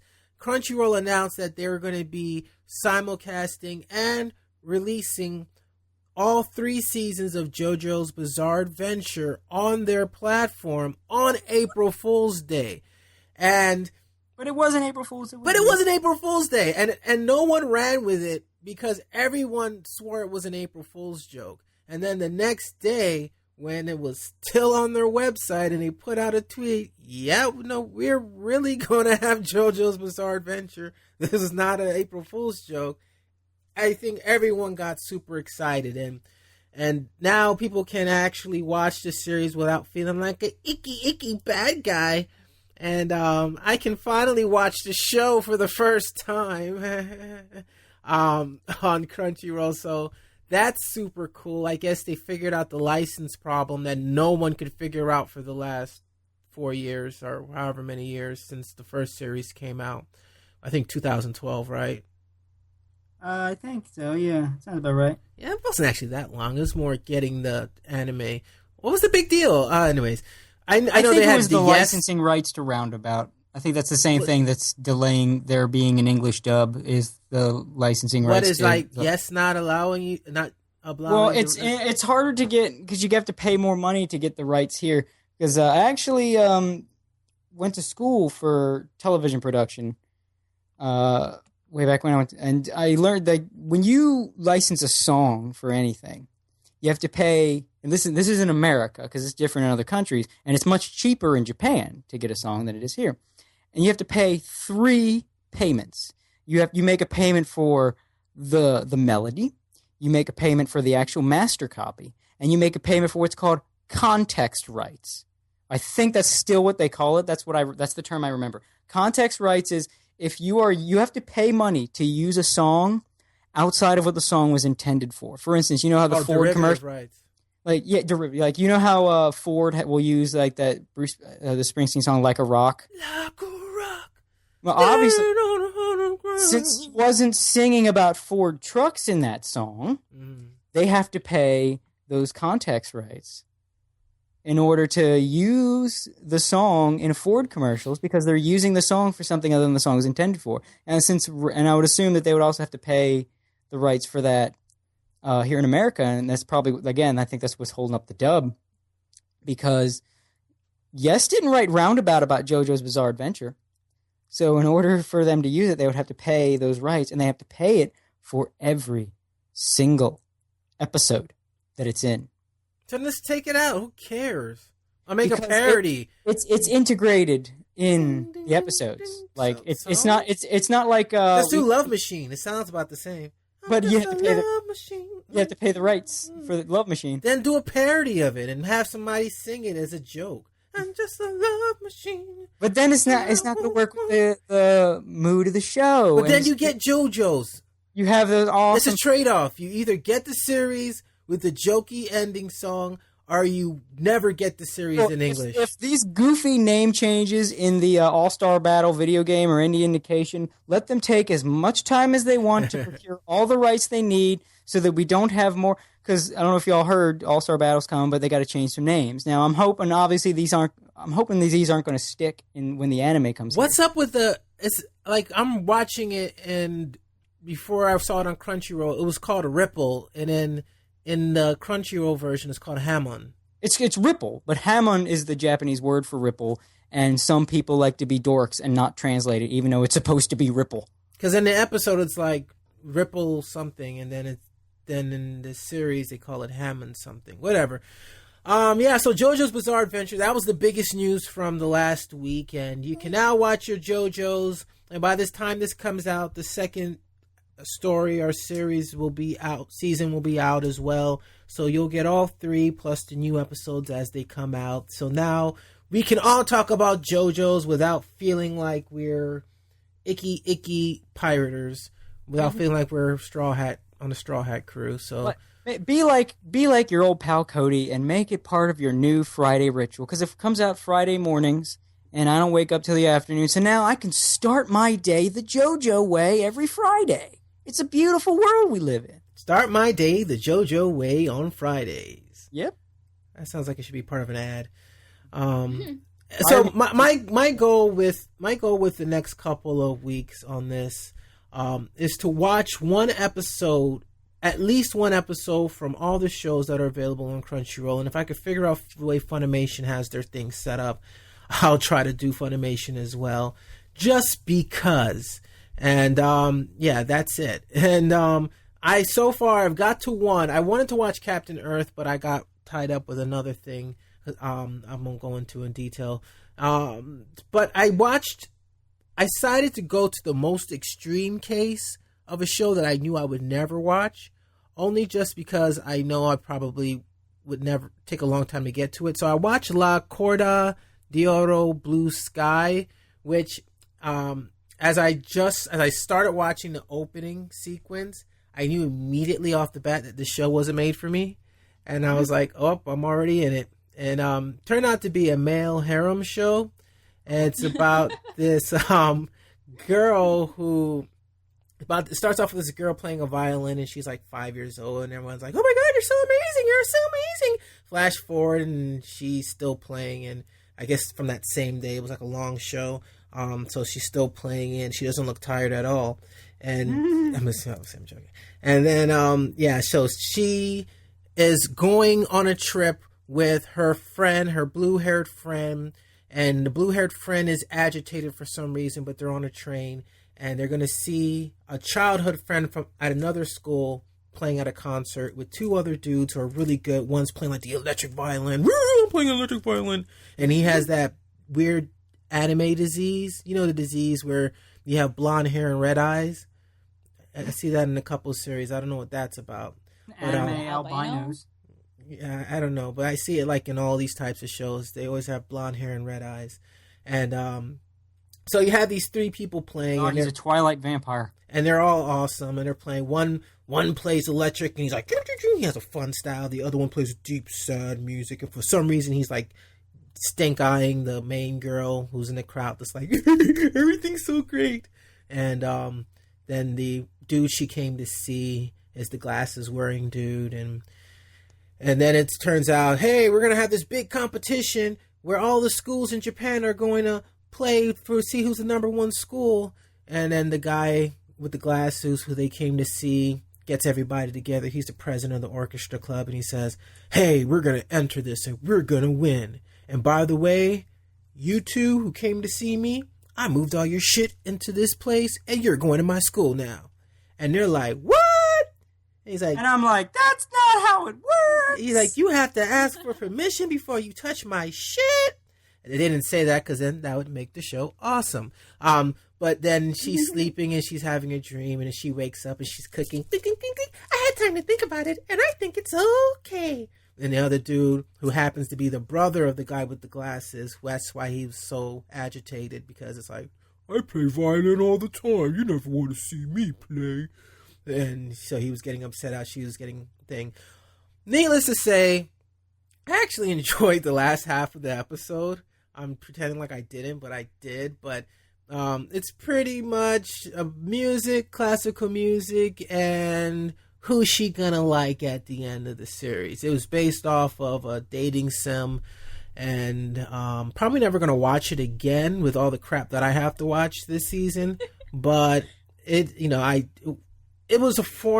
followed a formula. It didn't steer away from that formula. If you like what I said, then you're going to love this series. If you like shows based off dating sims, I'm not going to have that, well, it's not for me, but it's not for you. If there was nothing else on and I had to watch anime, I'd probably still watch it. It's like Swim. Free? That swimming anime? So it's really gay is what you're saying. I mean, it's not really gay. I mean, it's gay if you think it's gay. It's like when it cues up, you could practically hear that song. Ooh, you touch my tra-la-la. My ding-ding-dong. I mean, I guess. I mean, it's a male harem. It's the same thing as the guy. No, but that's free. Free is like. Oh, I'm not talking about free. I'm talking about. You said it was like free. I mean free like in the super sense. gay. I mean free in the sense. Okay, it's like free, but they're wearing shirts and there are not a lot of crotch shots. So it's heterosexual free, I guess. It's made for women. It's made for girls. It's 100% not like either or. Like, some guys might be into this series. Like, it's definitely 100% for girls or gay dudes. But it follows a basic structure. Like if you were to flip it and they were all, actually, you wouldn't be all girls because then it'd be pandering towards. This more is like, oh, he's sensitive, he's brooding. I guess the difference between a male harem and a harem would be one focuses on the physical attributes and the others focus on the emotional attributes. Well, also, and I'm not justifying the reverse harems because they're dumb too, but to their credit, regular harem, man. First of all, can we just think about how fucked up it is that harem is a genre? That's just fucked up. Y'all in Japan need to work out some shit. If that's in your entertainment, prominent enough to be a genre. That's it. Knock on our door. Like you have, like with the regular harems, it's pretty much because the guys are more just hit it and quit it, masturbate and then you're done, and then make her a wife later. So that they're an archetype, easy to understand. You can imprint other stuff on them, and the idea is you pick your favorite. Whereas with the reverse harem, it's a little more in giving the guys these. It's less on archetypes, except it is still archetypes and the whole brooding and everything. Mm. But it's they're built a little more on the archetype. Whereas with the regular harem show, they're literally just the same character over and over again. So I think what Free did is they took a little bit of the elements of the regular harem, where they focused on the physical, but still kept the basic of the emotional of the behavior. You mean Blue Sky? No, of Free. Blue Sky is a generic formula where you're focusing on, well, this guy, he seems a little bit, aloof. This guy, he's serious. This guy, he's a flirt. This guy, he's this. This guy, he's... Oh, one funny scene in there, the guy with the glasses, he was picking the main team for the competition. He's like, I'm going to pick me as first chair, obviously, because I'm awesome. This person that you saw as my vice president, he's going to be this person. These other people that you saw standing around me are going to be these people. And then for the final 2 seats, and there's like 20 people in the room that probably have been there for like 3 years. Probably some of them are their senior year about to leave. These last 2 seats are going to go to these people that I just brought up from another school. Fuck all of you. I thought that part was kind of jacked up. But anyways, I digress. That's all I watched. I have like 25 other series. I'm not going to go over all of them. Crunchyroll. Captain Earth, I've seen a lot. It was actually the number one trending thing on Twitter for a little bit today. So I'm going to be checking that out definitely for next week. Other ones that I want to look at, Blade and Soul. I watched the first episode. Well, what did you think of Blade and Soul? Well, it wasn't translated, so I had to... That's right. It just came out on TV, so... Sorry. Yeah, but I'm not really into it because it's one of those, the formula is like, there's a stranger, and they kind of know she's kind of strong, whatever, she doesn't talk that much, but, the stranger becomes acceptance in his village, and she's like, oh, help us with this or that, kind of thing. I really hate those kind of formulas. Like Fallout did that and Skyrim did that. And it's just like, hey, stranger, how about I trust you with all of our lives? Like, I just like, oh, no. I know you're a wanted dude, or you're a wanted woman, but I really don't give a fuck. Like, it's just like that formula is so overdone, especially in anime. And they always want to use that friendship or empathy kind of card to get them to care about them and get the viewer to care about them. I am just like, no. And so you really don't really know what's going on until maybe till the end. And then you're just like, oh, okay, that makes more sense. Not going to watch again. Yeah, no, I'm not going to watch it. I mean, the animation's pretty decent. It's just the story just kind of sucks. I was at an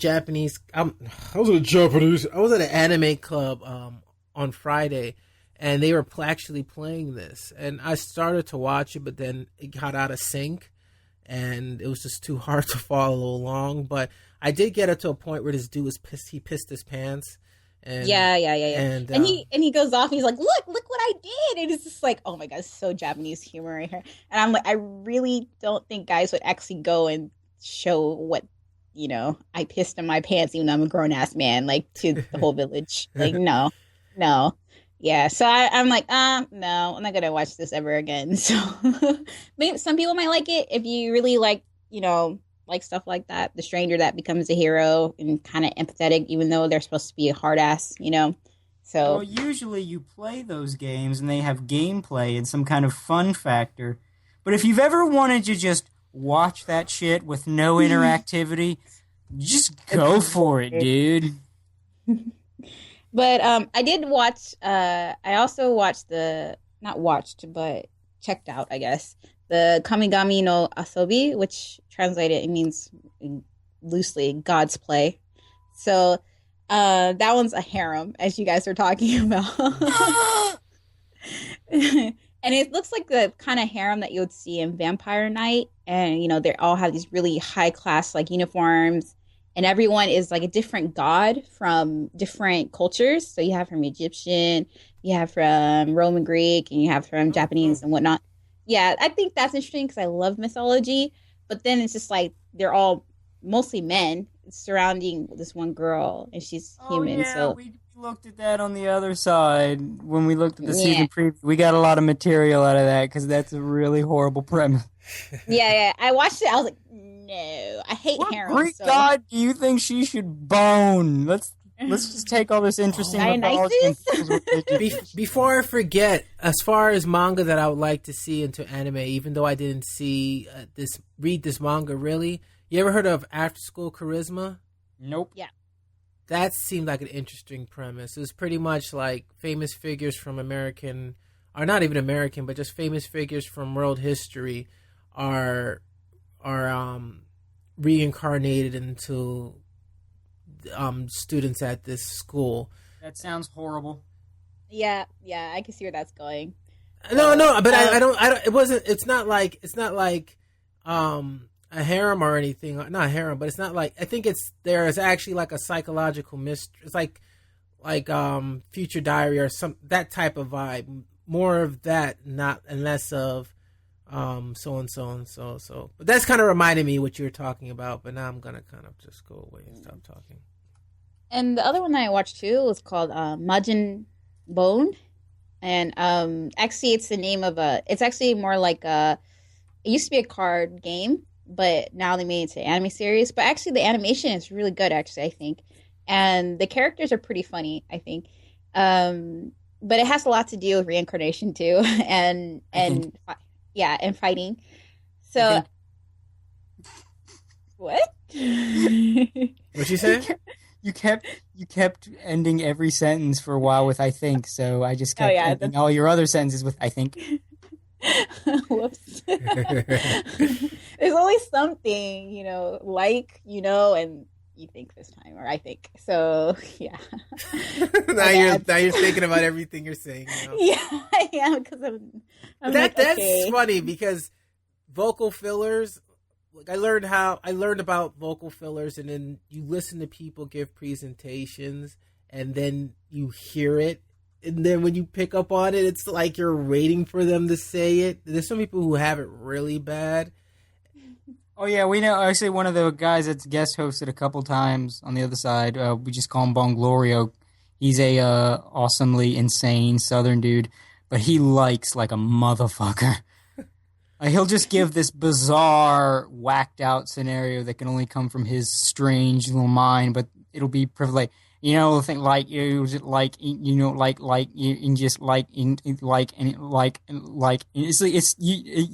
normally when someone does vocal fillers, you don't notice generally unless they do it a lot. When he does it, not only you notice, but you're hearing them more often than his point sometimes.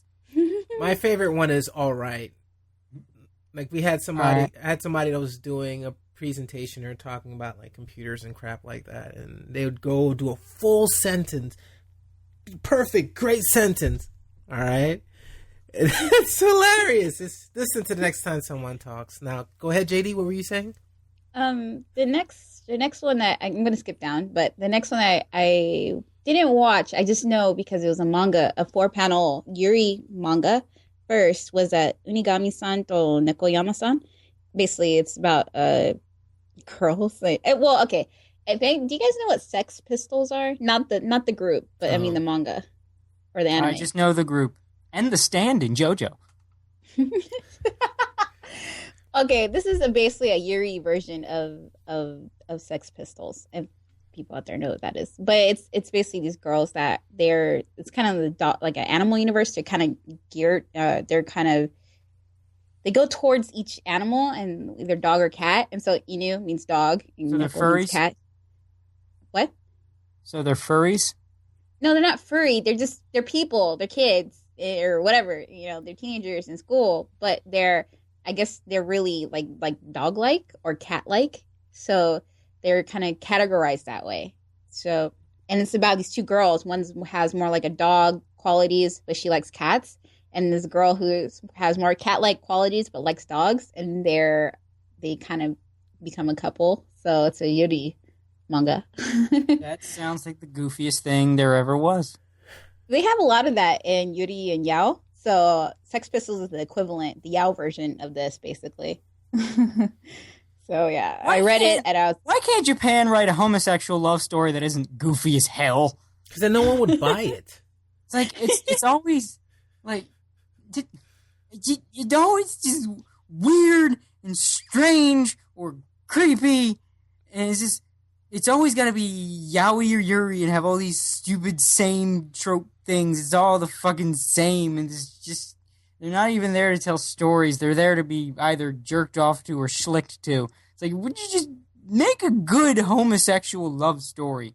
Like, you have to dig though, because I read a lot of BL, and I'm like, oh, this sucks. Oh, this sucks. And then out of 20, I can find one that I'm gonna go back and read this again. That kind of happens once in a while. But usually, you just gotta find the creator. Like usually, that one creator, if you notice their work is really good, and it's different, then that's where you find, okay, this creator I will go to and wait for their stuff to get updated. And then these creators, though, I'm just going to put them off to the side. If I feel like reading it, then I'll read that. So usually you have to find the good creators, not necessarily all manga. So that's what I do.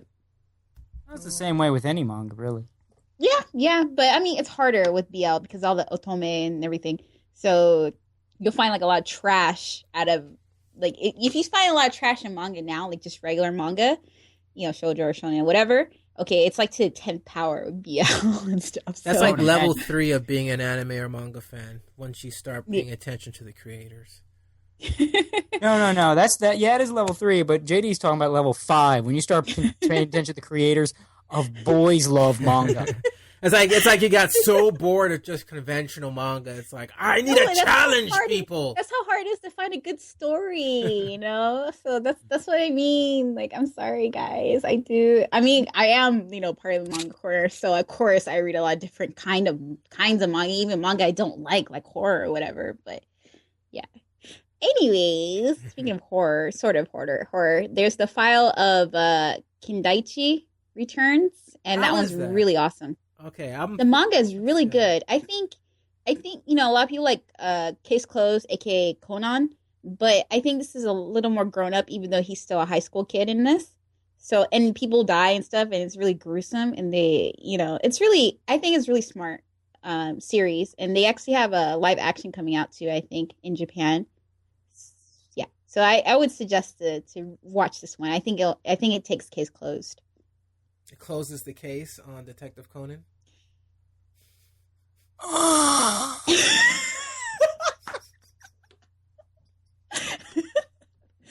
Cody.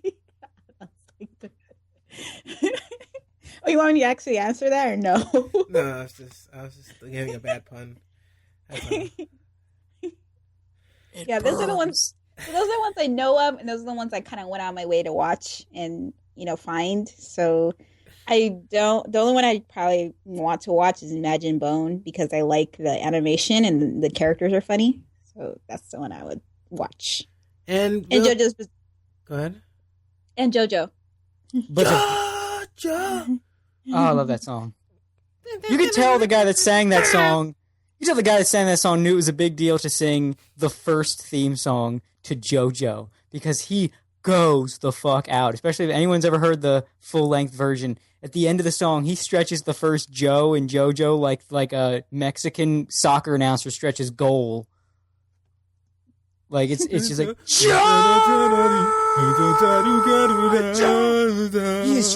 he is into it. He is selling the fuck out of that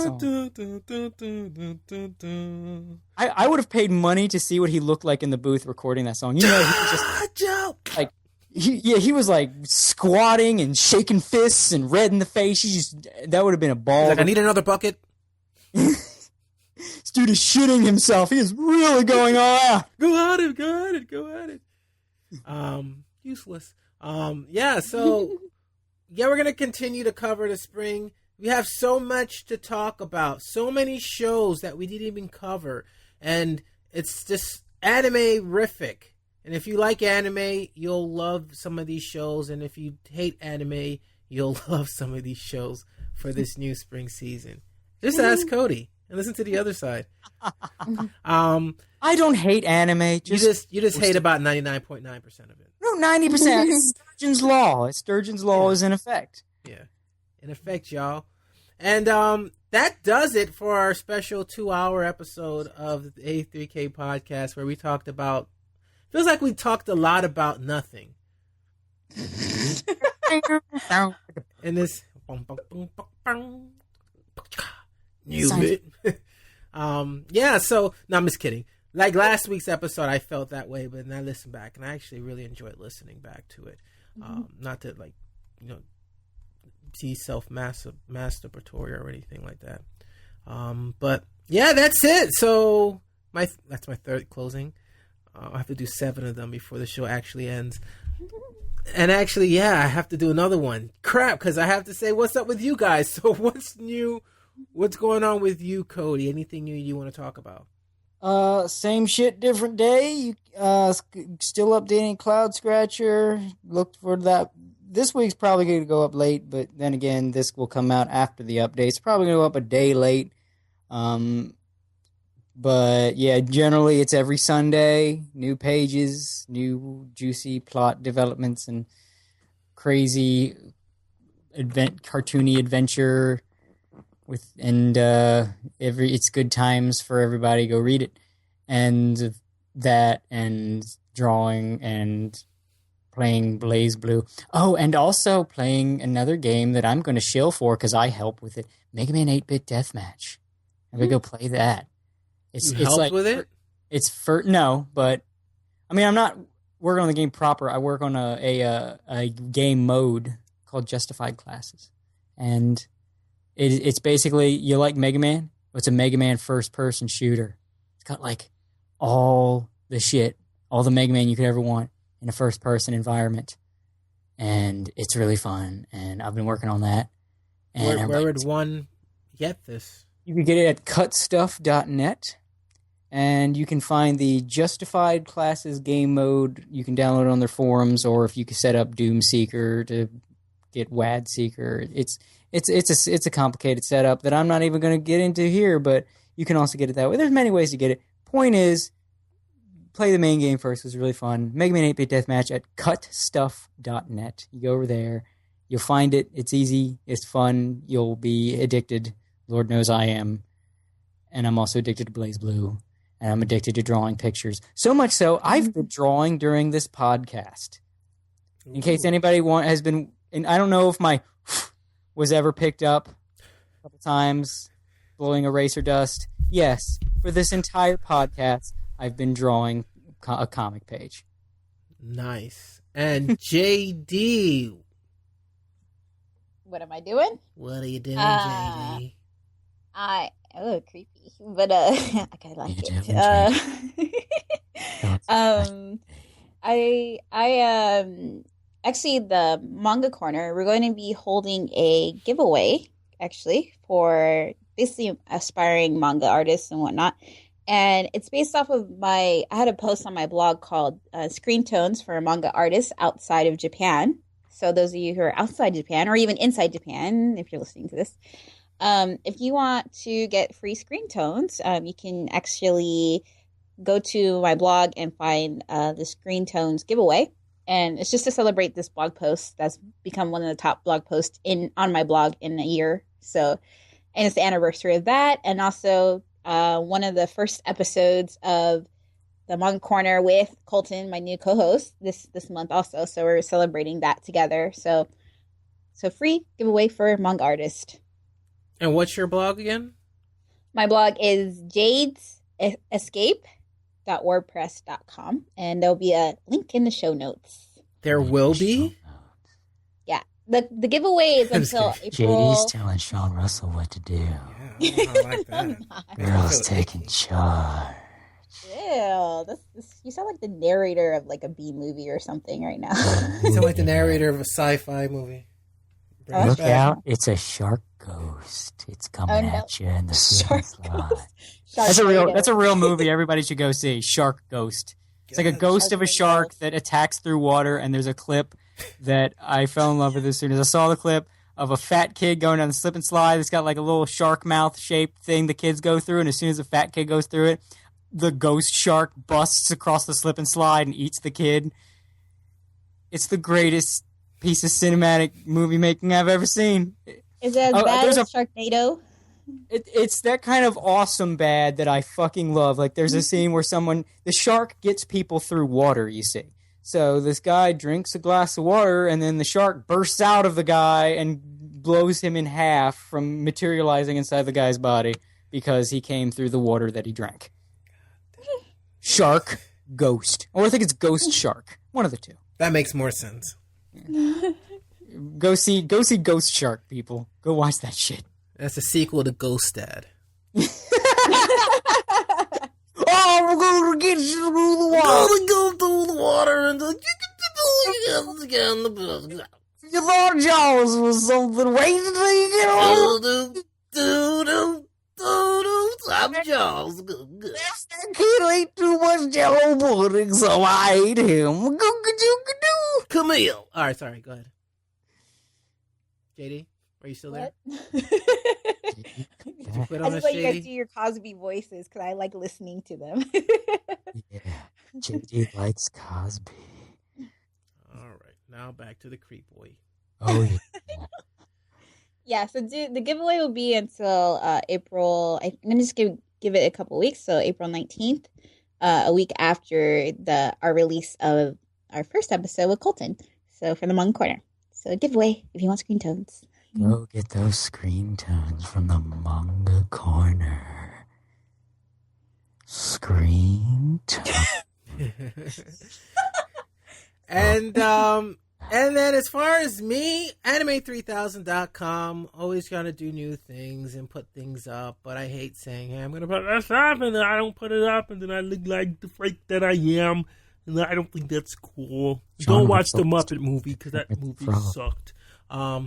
That's about it. So with that being said, thank you so much for joining us on the A3K Podcast. Next week we'll have some more goodness, and I think this week we'll be playing our compilation episode where all the fun stuff that we didn't include in our podcast we'll put up. I think that's going to be like the week close to Easter or something like that. So you can check that out. All the delicious bonus content you can't find anywhere else. Only on anime3000.com. Good night, everybody.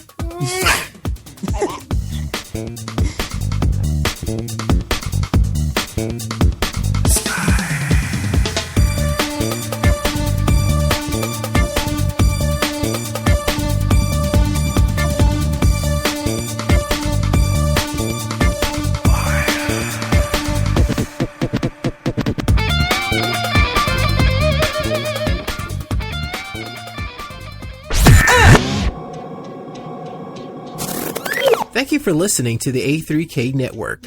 Visit our website at anime3000.com to find even more content from the producers of this show. Be sure to share your thoughts about this episode by leaving some feedback in our comments section.